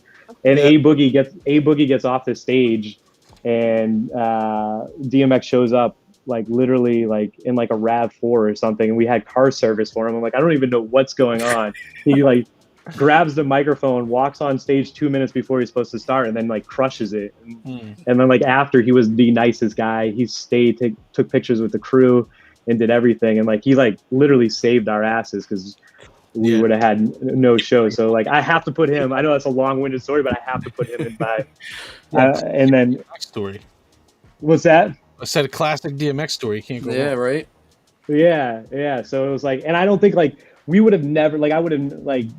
I just heard so many stories where DMX doesn't show up for a concert, or it's like he's late, like, or just these crazy stories around DMX. Like I would have never probably booked DMX for a concert, except the stars just aligned for this one when Wiz Khalifa, and he showed up and crushed it. And I was like, it's amazing. It was awesome. So, but rest in peace, DMX. Like, so he's in my top for sure. From influence as a kid. And then like, I was in awe seeing him on stage. Like, you know, I'm kind of numb to a lot of like the performances at this point from doing the shows, but like, that was one where I was like, you know, excited to see him perform, where I like had to take a moment and actually watch the show instead of like running around. So I'll go DMX, Nas, Tupac. I was a really big Big L fan as a kid, and I don't know, the last two are always tough for me. I feel like it's like whoever like in the I don't know, like I like Cameron. I know that's kind of like a curveball there. I'll go with that. I know I'm missing somebody, but I'll go two. So the show that he did, the most recent one, that Aura, you know, what do you think of that show? I didn't go to that show. I missed that show. Because like I went to that show and I felt like he was screaming, you know what I mean? And like it kind of towards the end, like he was like, and I was just like, damn, why doesn't the audio guy turn him up a little bit so he doesn't have to yell so bad? Or if that's just how he is and he blows his voice out like that, like I just remember a lot of weed smoking was going on too, because we were like, should we smoke weed? Should we not smoke weed? It's like, this is a nice place, and I'm like, Aura is like kind of iffy. Like, Aura is really nice. They're gonna pull people out of here if we start smoking weed in here. I was like, people start smoking. I'm like, no. Next thing you know, people getting yanked out. I'm like, see, we gotta smoke only the pens. The pens. Yeah. People can't just. Pens is the way to go. Have some respect in fucking Aura, man. They put a lot of fucking work into getting that place to be out. It's not asylum anymore, all right? Right, it's not asylum anymore, but I mean, it just have some respect over there. The weed smoke is weed smoke. It's got to go somewhere, and like not everybody's into it. So like have some respect on that. But pens though, I don't think they should say shit about that really. Yeah. I guess I was also too, like, who else would I think in the past too I would have put like Eminem in there for me too. Just that was he was so massive when I was in high school. Yeah. Seeing that, and then I was a big like Gangstar fan just because I was excited about, like, he was like the first artist I knew that was like from our area. Like Guru was like from even though he always repped New York, it was still like I knew the background, so I was like, that's our guy. And then when I did college radio, we had this thing called Live Music Week, because WERS was college radio station. We took donations, so that's how we made money instead of commercials. And we had every show had just live artists coming through, and I took a trip to New York with one of the other DJs who ran the program, and we went and rented out a studio in New York, and we just had artists come through, and we recorded like live sets for them for the 88.9 at night. And ours was the only one that wasn't technically live, but we had to have it recorded because of all the swearing. So we had to like make sure it's all clean. But yeah, we went to New York, and that's where I met Guru, and he came through and he did like a set for us. And we had Saigon out there. We had Nature, and like just all these like New York hip hop heads that like I kind of grew up listening to, which was such a cool experience. Yeah, that's dope.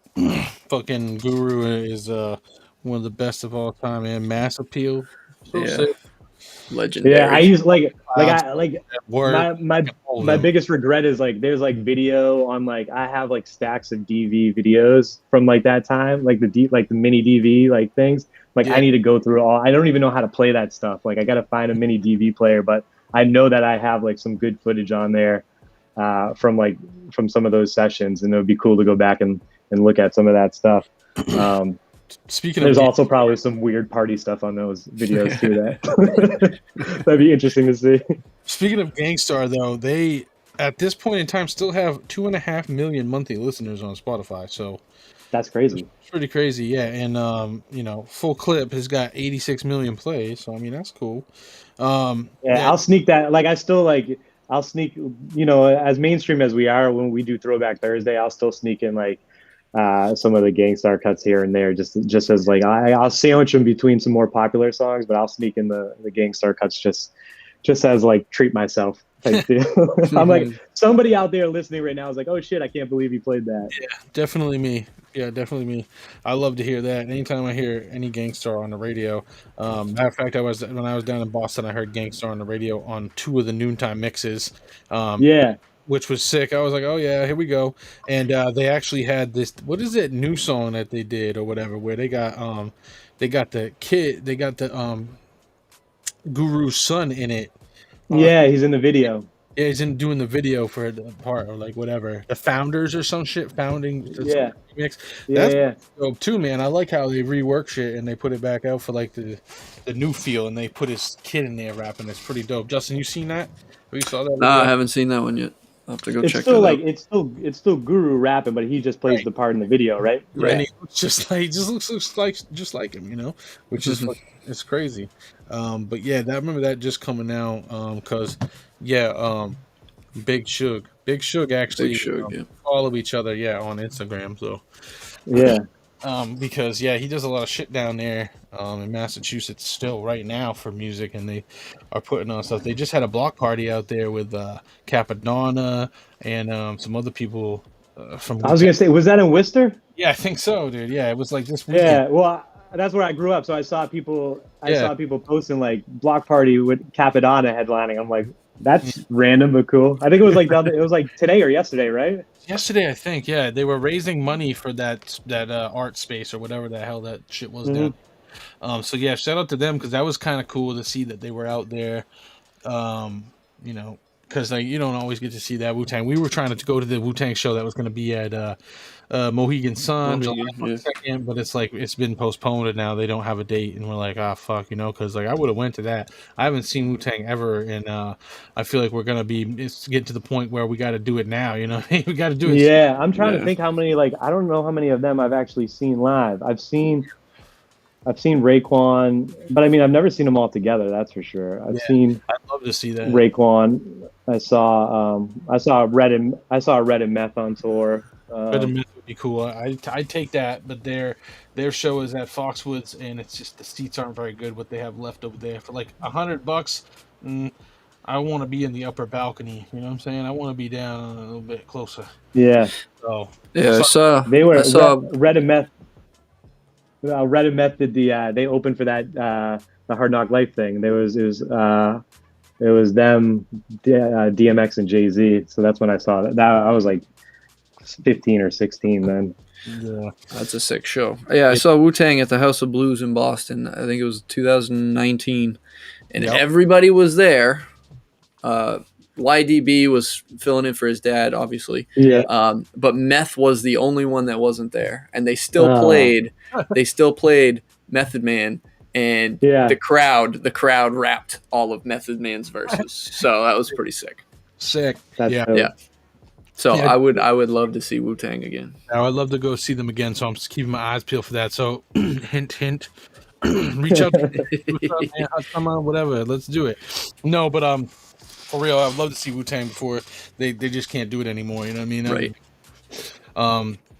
But yeah, so where are we at right now? We have 9:30. All right. So what are some of your like non-radio DJ, hobbies include? What do you do like in your free time? Is it like art? Is it shopping, video games, dog walks? Man, I don't know. Like what did you say? Dog walks. Jog walks? Yeah, jog walks for sure. Man, I honestly just like veg out and watch a ton of like like during the whole pandemic, I've like been just crushing TV shows on Netflix, which is super lazy, but it's like mindless entertainment because like my mind's always going during work or whatever. So it's that.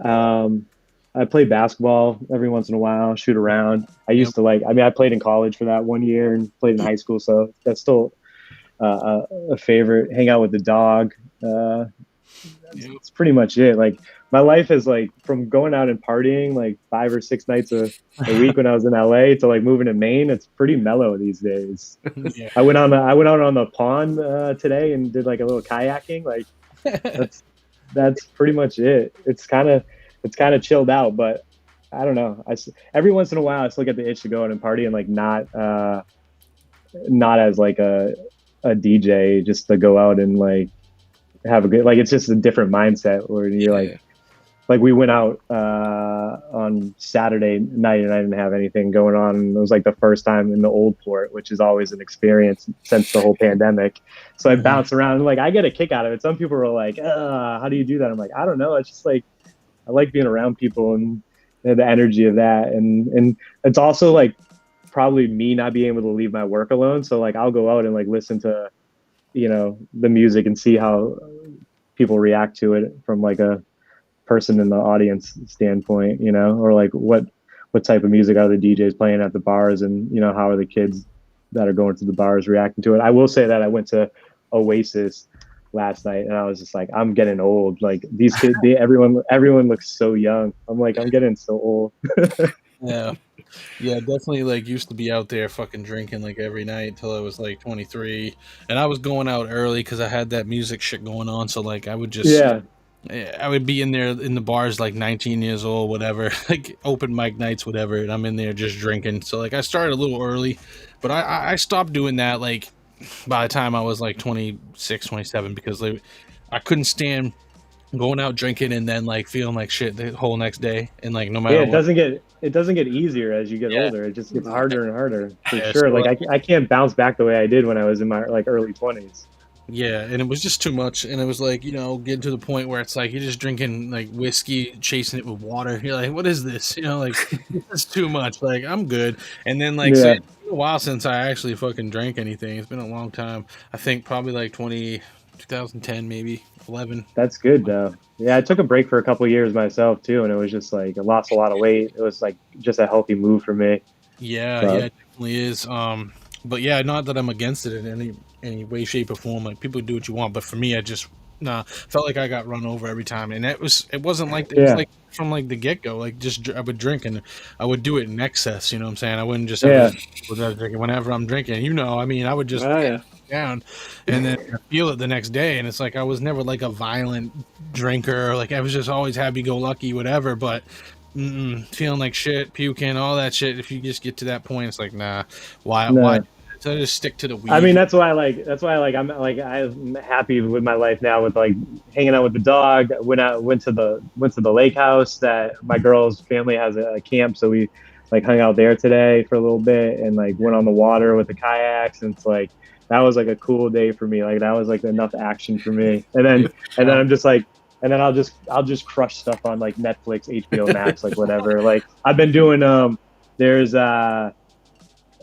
like this podcast called Talking Sopranos, and it's like Michael Imperioli and one of the other guys from The Sopranos, and they basically go episode by episode. So I've been rewatching The Sopranos, but then they give you like the background of like this is what was going on in this episode and all this, and then they also have like different guests like throughout the whole series of like they're just people who played different characters on The Sopranos come in and sit with them. So that's been cool to like do that and like rewatch The Sopranos. Yeah. It's weird because I feel like they'd stopped making a lot of new content, and I just started like going back and watching like all this old shit during the pandemic. Yeah. Speaking of The Sopranos, did you see Chris Rock recently just came out and said he was going to be on it, but he was worried he was going to ruin it, so he didn't take the role? That's I was funny. like, I saw the headline and I was like, oh my God, I don't even want to read this story because I thought he was going to be like, oh, I denied it because this bad thing about The Sopranos. But then like I went and like listened to the story, and he was like, he's like, I like loved it so much I didn't want to ruin it. Yeah. I mean, it makes sense because people wouldn't have taken him seriously back then when that was running. So I think he made a good choice. And then Gandolfini's son is actually going to be young Tony in the movie that they're making. I'm excited for that. Yeah, that's going to be good. See that. I'm trying to get through the whole Sopranos again in time for when the movie drops. There you go. So that's the best part too, is like HBO Max. Like I don't know, like some people miss the movie theaters. I love sitting on my couch and watching like all the new releases on HBO Max. So it's great. Yeah, and going over and rewatching The Wire too. The Wire is great. Oh, that's a good one too. Yeah. That was what something do you guys into. Are you guys watching like any new shows right now? I don't watch much TV, honestly. Yeah. The only show that I keep up with is The Mandalorian on Disney Plus. And that's pretty much it. That's the only show that I like watch. I watch tons of like reality, like Bigfoot fucking reality shows, like Expedition Bigfoot, shit like that. I watch like Northwoods Law sometimes, you know what I mean? But really, I'm not really searching too much out. Whatever the wife wants to watch, sometimes I'll watch that. Yeah. I'm not down for like there's certain things. I mean, I used to watch the Celtics, but they suck this year, so I didn't even. I canceled my kid. I was like, I'm not even gonna fucking pay for it. I was like, not because like I just get too frustrated. I'm like, why? Why is this happening? But I'm too coach minded to like watch how they were playing this year. I was like, oh my God. Hearing everything that's come out so far, after everything's happened here, it kind of makes sense. Brad Stevens. I knew at the beginning of the season, I was like, Brad Stevens does not have this team under control. I was in all the groups, all the Celtics fan groups and shit, and everybody's like, why do we keep losing? I would just be like, cough, Brad, cough. Like, come on, guys. And they're like, no, Brad's not the problem. I'm like, dude, he is the problem.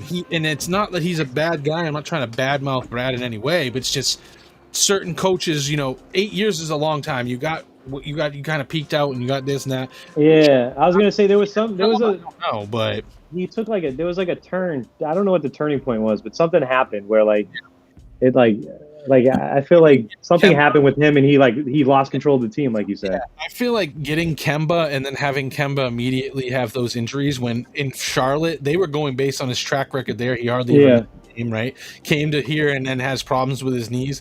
And I think that Brad Stevens was being hard on Kemba Walker is what I was reading in some reports. And then they got angry that they thought they were going to lose him to more games. He only played 43 games last year is what I heard. That's the lowest he's ever played. So I think that played into it, and he was being really hard on him, but other people like Jason Tatum and them, he never gave them a hard time at all about anything.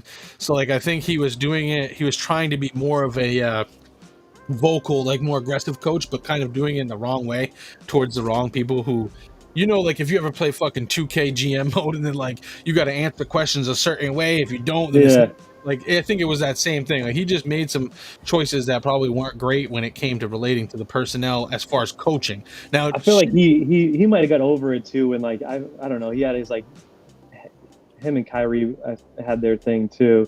Yeah. So I think he kind of just after that, I don't know what happened with him. I think he just went south on about it. Yeah, he's a great coach at the college level. You can't deny that. But he also never broke through there either, But I think where he will, I'm hoping for the best that he does good at the GM job. But for me, I just feel like they could have reached out to other people, especially somebody of color. The Toronto guy comes to mind. He's I don't think he's the GM in Toronto anymore. He's looking for a new job. They could have looked out for him. He built a great team in Toronto. They won a title there. Yeah. But I mean, Brad Stevens, could he put together teams? Did he do recruiting at Butler? Yeah, I mean, he did. And we'll see, I guess. The trade for the Kemba trade, obviously getting rid of Kemba, I think it's a good move. I like Al Horford still, even at 35. I think he can help contribute with the younger guys, and obviously he wants to be there. And things seem like that's kind of where he wants to be. And he likes Boston. And Moses Brown, I'm more excited about the Moses Brown pickup because he's got a tremendous upside. 21 years old, he had a 23 rebound game against us in fucking February and 21 points or something like that. And he's 7'2". Yeah, so we're adding size and youth right there with that, and then bringing Horford to kind of mentor him. Yeah, mentor him and Rob Williams because Rob Williams is great talent too. I just feel like they needed a change, and I hope that they bring in a black coach, and I'm not trying to be but I just feel like there's so many great black coaches available right now, and I just feel like we should be doing that. We should be leading the way as the Boston Celtics to be a first team that ever had a black coach, first team to do they have a bunch of firsts, right? So I just think they should continue on with that tradition and move on from the image that everybody tries to portray of the Boston Celtics are a white team, the whitest team. Yeah.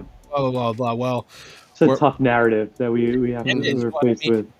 When you think about it, and I think they will. I heard a lot of good things about Sam Cassell and Chauncey Billups being considered. Yeah, I heard them. Assistants, Imi Adoko, whatever, from Brooklyn. Those are all great coaches. So I really hope that they do end up going with one of them because honestly, I think too the players, they really relate to former players, and Adoko was a former player, Billups former player, former player. I think that because they know the grind of being a player, where Brad Stevens just knows the college game and being very analytical. So I'm hoping that's what happens, and I'm hoping that next year they just kind of bounce back and are able to kind of hold their own a little more. We'll see. Pay for seeing them on. What do you think of the Maine Red Claws changing their name? Speaking of change, I mean, I love that. Yeah, I love it. It just lines up more with Boston Celtics, Maine Celtics, and the Red Claws was for me it was gimmicky and kind of weird, Right. I never bought any of the gear. I was just it's cool and everything, but I just don't want to rock it. But now I'm considering it. I'm like, hey, this is cool. Maine Celtics, I kind of can get behind that, because of the legacy that the Celtics name carries. Right. Yeah. Yeah, it's kind of cool. We talked about the story of them changing on the radio, and there was a lot of people that were like, no, I didn't realize they had such strong love for the Red Claws name. Right. And I'm like, Maine's I think the gear is going to be way cooler as Maine Celtics. The merch is going to be way cooler. Yeah. So. Yeah. It also lines up with what the MLB does with their AAA teams at least. So that, there's the Woo Sox and all that stuff. So they take on the teams' names too. A lot of the teams are doing that too. They kind of have something that's similar to, if it's not the same, you know what I mean? But I just like it. It's great. I think the Red Cross thing had run its course, and I was just like, when they came out with that name, it was just like, and the color schemes, the green and the red. And the red, yeah. I'm not about that, but full on green, I'm with that. Whatever, Yeah. Hoping that the uniforms, they haven't released what the uniforms are gonna look like, right? They've done like a pair of shorts, I think, and they have like t-shirts that are out, but I don't think they've done the full like uniform reveal yet. Yeah, I'm curious to see. I'm definitely curious to see. But the thing about me is they never carry my size either. For like, I'm trying to get a jersey, a Celtics jersey. Try to get one 3X even is like pulling teeth. I go everywhere, and then online they just sell out quick because I don't think they make a lot of them. So right, you got to be like on top of it. So like eventually I might score me some, but I have had some good luck finding some Mitchell and Ness throwback ones, like a Larry Bird or something that will be like big size. Yeah, but you pay like $200 for it or whatever. I know they get expensive. Then you get, it's white because you don't. The green one's cool, but the white one is crispy, So that's the classic one. Yeah, but yeah, usually we would be doing like some like live performance stuff or whatever at this point. But instead, I'm just gonna kind of plug some music that I've been working on, as I usually do on these shows. Play a little something. So I know that Lucifer, he loves The Sopranos. He's seen it back to back, front to back 4 times. So he knows a lot of the scenes. He probably knows a lot of the words and all that stuff from all that. But so you gotta check out the Talking Sopranos podcast, Lucifer. That's the and that gives you the next level. You'll know everything after that. All the behind the scenes drama. Like it's cool to hear like some of their stories about like, who's like really like came from like a gangster background and who was just like, just a straight up actor, and like it's interesting to hear all that stuff. And just Michael Imperioli, that guy's like he played Christopher on the show. He's like an encyclopedia of like names, and I don't know how that guy has like the memory that he has, but he remembers like he knows everyone who was on the show, and he knows what they were in and like all their connections, and it's like kind of crazy. Was he a writer for that show back then? I know he was a big role, but was he involved in like writing or creating parts of that? Not to the parts that I've been through. No. I forgot what the guy's name is, but the head person who was like, they talk a lot about the creator of The Sopranos and how he had all of that stuff. But no. He must have been just a super fan of his own show. Yeah, he just knew there's just like, he taught like an acting studio or something like that, and he like just had like a lot of knowledge of all the actors that came through and that were on the show and everything like that. But it's interesting. So that's pretty cool. Hell yeah, check that shit out, Lucifer. In the meantime, Lucifer had mentioned this right here. Live Resin. Yeah. So I'm gonna play Live Resin, the music video right now. It's kind of just, if you haven't seen it, it's got like a 1:45 kind of lead in where it's just the instrumental playing, and it's just us kind of like fucking around at Basque. Is this the one that you filmed in the dispensary? Yeah. So dispensary in Quincy Corey's, and it's me, and I made the beat, and it's got Libsy from New Bedford, Massachusetts on it, a Bars Over Bars guy who we do a lot of stuff with. He's got a couple of his own shows on Bars Over Bars on Mondays and Tuesdays. Shout out to Libsy. Shout out to Libsy, and Lucifer's probably seen this video a few times, but we'll play it right now for anyone else who hasn't seen it. This is Live Resin, which was shot, directed by me, and produced by me, and it's got me in it, and it's got Libsy in it too, so shout out to him. And this is it right here. Let's get rid of this comment and this music, and we should be good to go.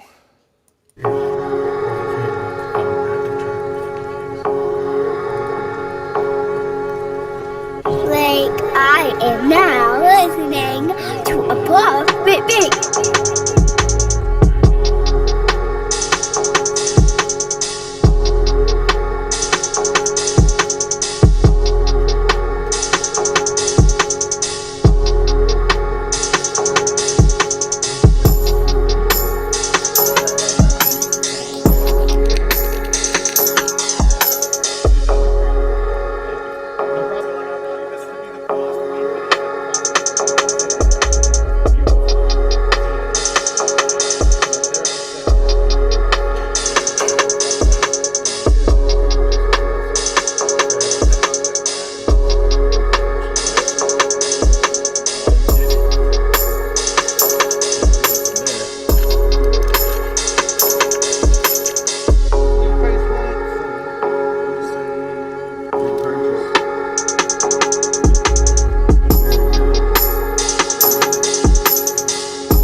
clouds with the Holy Ghost. Keith Blunt make you comatose. Got imports, get it from the coast. I don't mean to boast, but I do the most. When we break bread, I'ma make it toast. Eat a dick, bitch, I'm the host. You can check the status like a fucking post. Big money like I'm Rockefeller. If you think you big, I'm a Rockefeller. Been underground like a Rockefeller. If the drugs are bad, then I'll rock the cellar. Been magic like Penn and Teller. My competition like Helen Keller. Stay getting cheddar, that mozzarella. I'm eating good and I'm living better. I'm smoking good, that live resonance. What's your gang? I'ma die rapping. My opposition won't find heaven, cause I'm popping off like a live weapon. Take you to school, here's my lesson. Harder than some curry, you can call me Stephen. Harder than some curry, boy, you know I'm chefing. I'm finna blow, I'm Johnny Deppin' like skirt, skirt. Spin around the block, bustin' minutes top. Finna make him drop, he ain't breathing right. Bust another shot, no witnesses, we ain't getting caught. These twin swords coming with the chop. Lib Z and Obese finna pop. Don't like 12, fucking city cop. We moving different, ain't getting by. I wanna touch the sky, my friend. Come on, let's go get high, my friend.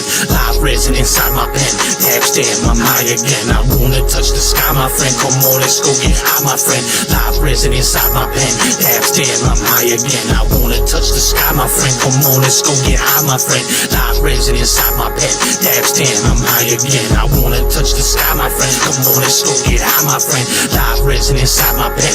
Dabs, damn, I'm high again. Major label dude, top shelf is hella proper. Dabs in my bags, all gas, no helicopters. Update your status, sit back and forget the madness. These streets are full of addicts who stay shooting up the magic.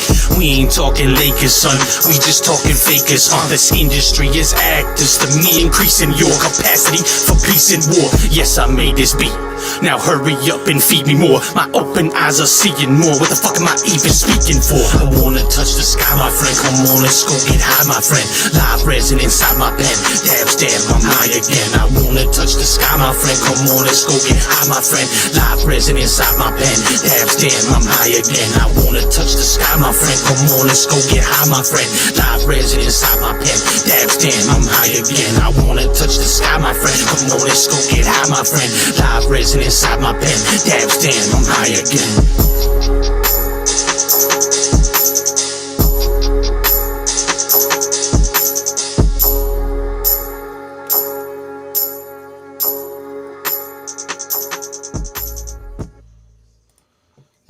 Anyway, so that's live resin. If you haven't seen it, there it is. Sorry, gonna play. Shout out Rico. We're not gonna play that song because I don't know what that is. But yeah, that was it. That was live resin. I know Lucifer has probably seen it a bunch of times already. That's where the live resin inside my pen. Dabs, damn, I'm high again. You knew it. Yeah, yeah. It's catchy. Yeah, it's catchy. I was just kind of thinking of an idea where he was like, I want to make a song on that beat. And I was like, I have a verse for that already because he heard the beat. And I was like, I already got a verse for that, but if you want to do it, I'll jump on it. That's kind of how it started. And literally it was like 2 days later and he had his shit done and my shit done. It was the fastest I ever put a song together. I never even went down there and it was like, boom, put the song together and then dropped it on Spotify back in, what was it, March or something like that. Yeah. And got it on the playlist. Got the plays up to like, I think we actually just hit 55,000 plays on Spotify. Nice. From March. So I was pretty pumped about that. It's not going as fast as it was back then when I had it on all those playlists. It was on like 14 different playlists with over 50,000 followers on them. So that really helped. Like we were talking about earlier, playlisting and shit. Yeah, those playlists are like steroids for a record. Like they just like... Yeah. But you got to make sure that what you're getting into is legit too. I will say that because there's been times where I mean, basically what I tell people is if it seems shady, then it's probably shady. But if they got upfront customer service, their website design is good, and they have like good reviews, and they're backed by like BBB or whatever, they got like some backings, then they're probably pretty good. But there's some fly-by-night places where I've heard nightmares of people like paying people and like either not getting anything or like having their music pulled down and shit like that. So like just research what you're doing. If you find a website and you want to do some promo, Indie Amplify is one that I can recommend. I know they're really great. There's an artist, Futuristic, who basically started it from Phoenix, Arizona. He's fucking dope. And I was just saying, I think I know that name. I feel like I've heard of it before. Phoenix, and he started Indie Amplify. So if you are looking for something like that, Indie Amplify is a good way to go. I always recommend them to people. But yeah, enough about that. There was another song that released back, I don't know when it was maybe April or whatever. I produced for Demon Dog that called Just Another Day, which I sampled, which is pretty dope. I sampled Queen Latifah's song Just Another Day, and I made the beat or whatever, and I sent it over to him, and he did a song real quick to it, but then finally got around to making a video, and he got Sarah Violet to do the video. So we finally did that back on the 5th of June, I think, finally, after it was out on Spotify and everything for a couple months prior to that. So I'm going to play that because I haven't played that on the show yet, because like I said, it just came out on the 5th and we didn't run through it last week. So let me just share that screen real quick and we'll go over that. It's a dope song from a dope perspective, from a dope artist. If you never heard Demon Dog, I think he comes to Maine by way of like Alabama or somewhere out there in the South. So he's got a different perspective on life than a lot of people like out here in the East do. So it's good to see. And it translates well to the music, and he's got a unique like style and voice and everything. So yeah, Demon Dog, Just Another Day. Should be able to share that over here. And then mute you guys and we'll go. Like, I am now listening to a Pop Big. Game. Woke up this morning to the world warring. Just another backwood and whiskey day. Hey, I numb the pain, but I can see the pain. Self-destruction, no healing. Good Lord, send me a sign. I'm intertwined in these streets with a good-hearted, troubled mind. Surrounded by negativity, reaching for positivity. I hope my niggas see the light. But who am I to say shit? 2 felonies for dumb shit. I wish I could rewind time. Hand me a drink or two. Don't wanna think about what I'm going through. Don't wanna do that. Chances is it's just karma coming back around for her honor. Here she goes. They say I wouldn't be shit. Every day I'm trying to prove I'm different. Just another day. Just another day living in the hood. Just another day around the way. Feeling good today. I hear the birds play. Just another day living in the hood. Just another day around the way. Feeling good today. I hear the birds play. Early morning, roll a blunt up, thinking of a come up before the sun come up. Trying to do it all legal, still on probation, don't want problems with them people. But fuck it, I gotta make it. Grab me a QP aloud, then I ate it. Grab myself a spot in the whip, but mostly safe. Niggas start hating, but fuck them, I'm gold chasing. Do me? Feel like my mind playing tricks on me. Came up from diapers, I ain't never see you turning on me. But that's the price you pay. Try to keep yourself balanced, they got shaky weight. And my heart done got colder. Don't know what's gon' kill me, the police or corona. Which one? Or my own people.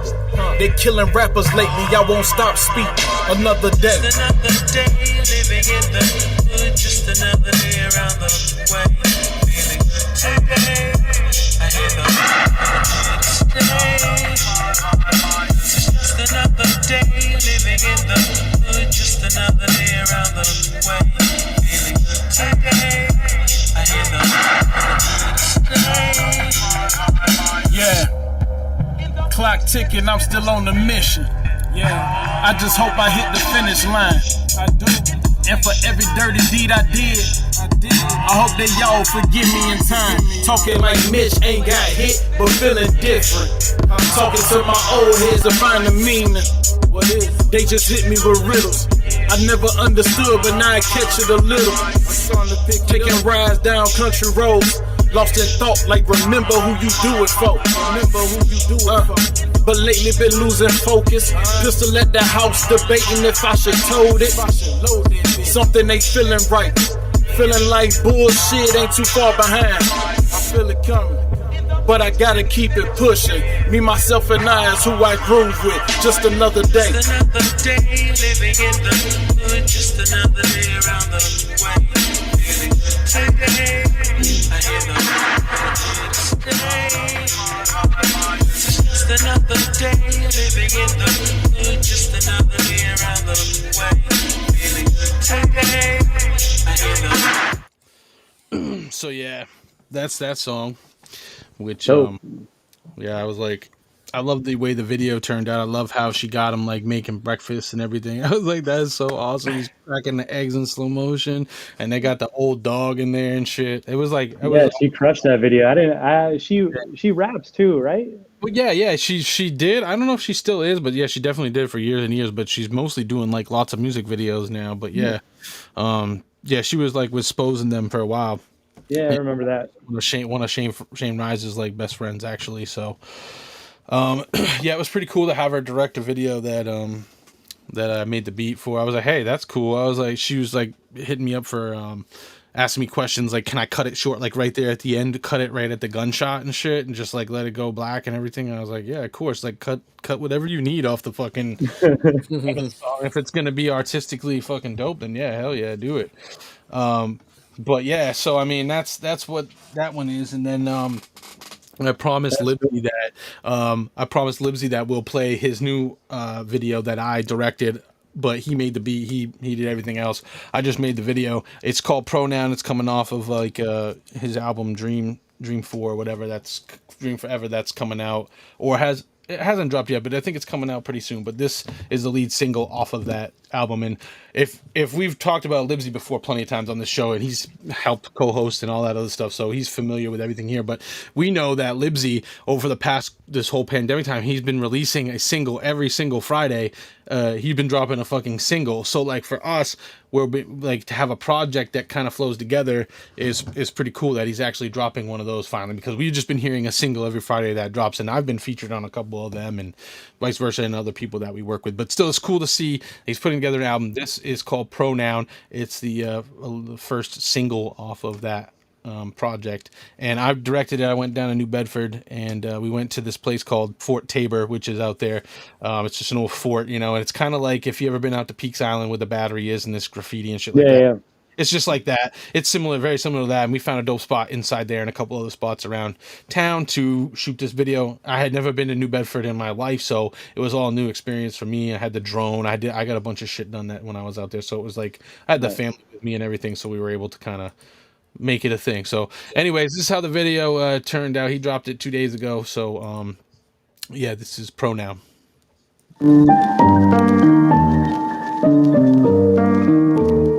This is a Wushi production.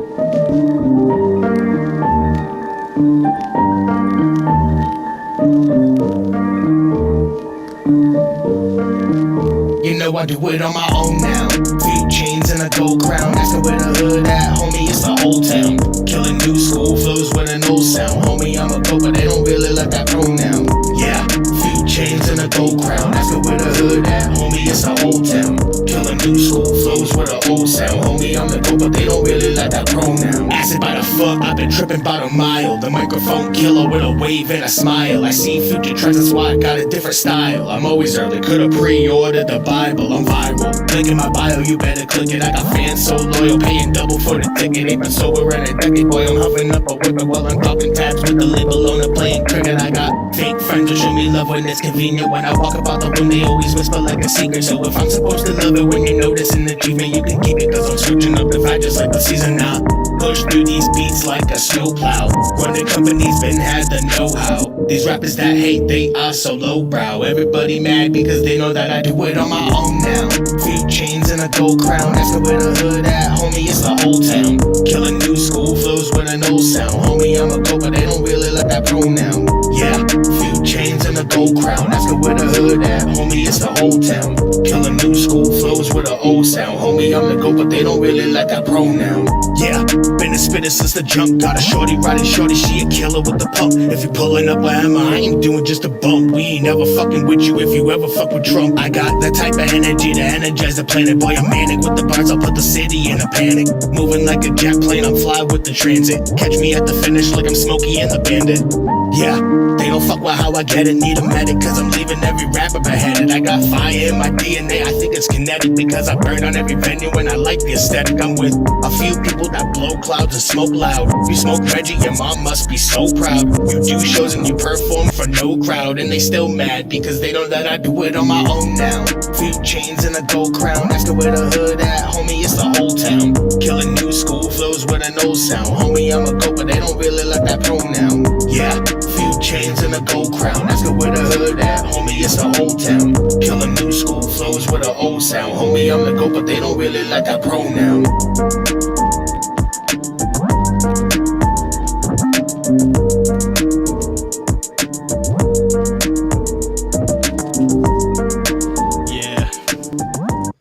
So yeah, I played it for Libsy. We did that. We had a fun time down in New Bedford. It was fucking awesome. We were up on that bridge thing he was walking across, and we were like planning how we were gonna. We weren't shooting yet. We were kind of planning what we were gonna do, walking across and shit. And these fucking cars went by, and they were like wah wah wah, and then like we were like, oh cool. And then in some of the B-roll, which didn't really make the video, but I got it, there was these two motorcycles that were fucking racing, and they came up like in between the cars, like yeah, and we got it on camera, and you could see them bobbing and weaving. And then like oh yeah, that happens all the time, because they're in Massachusetts, they don't really chase motorcycles that are going 150 miles an hour, you know, down the fucking turnpike. They just kind of get them by camera if they can, or hope they crash, is what I've said. So like they were like yeah they'll be back though. So like not even 30 seconds later, like we hear them roaring again. They're coming back on the other side, like doing the same shit. Got them again. I was like, wow, these people are fucking crazy out here. And people were like beeping, like, because he was up there like practicing, like dancing around how he would, and like going over it, and people were like beeping, like putting their hands out the way. They thought it was like some celebrity and shit. And he was all like, yeah. We were feeling it. Like, yeah, this video is gonna be sick. But nah, it was fun to do that. I love being that I made music for so many years. I love doing the videos now. It's so much fun. But man, that's pretty much the show. I mean, you know, love it. What it is, and so glad that you were able to make it on here and we're able to kind of pick your brain and go through the whole process of everything over there, and see what you do is so much more than what people just hear on the radio, you know what I mean? So there's a lot more shit, like you're going out to check all this stuff and make sure it's up and running, and man, than things that a lot of people think. So shout out to you for doing that and holding it down, and bringing hip hop radio back to Maine, because after RED left, there was nothing, you know what I mean? So we were like, damn, now what the fuck do we do? I remember when they left, we're like, what the fuck, So you for coming back and kind of keeping that alive here, because we definitely need it. There's a lot of dope artists that came from Maine and have come to Maine, and hip hop artists, and it's good to have that representation as often as we can. So that's it. Appreciate everybody tuning in, and Blucifer, thanks for commenting and hanging out with us as usual. Shouts to Blucifer. And we'll do this again sometime. I'm doing shows in the fall, like November time. So if you got time then, hit me up. Yeah, this was fun. Yeah, and it was great having you. And everybody else, check this out if you missed it tonight. It'll be up on all the Facebook and YouTube pages, and on Twitch too. So shout out barsoverbars for making it happen, and all of our sponsors here at the podcast. And if you want to just stick around for a second, we'll say formal goodbyes and all that stuff. So everyone else, peace out. Have a great night.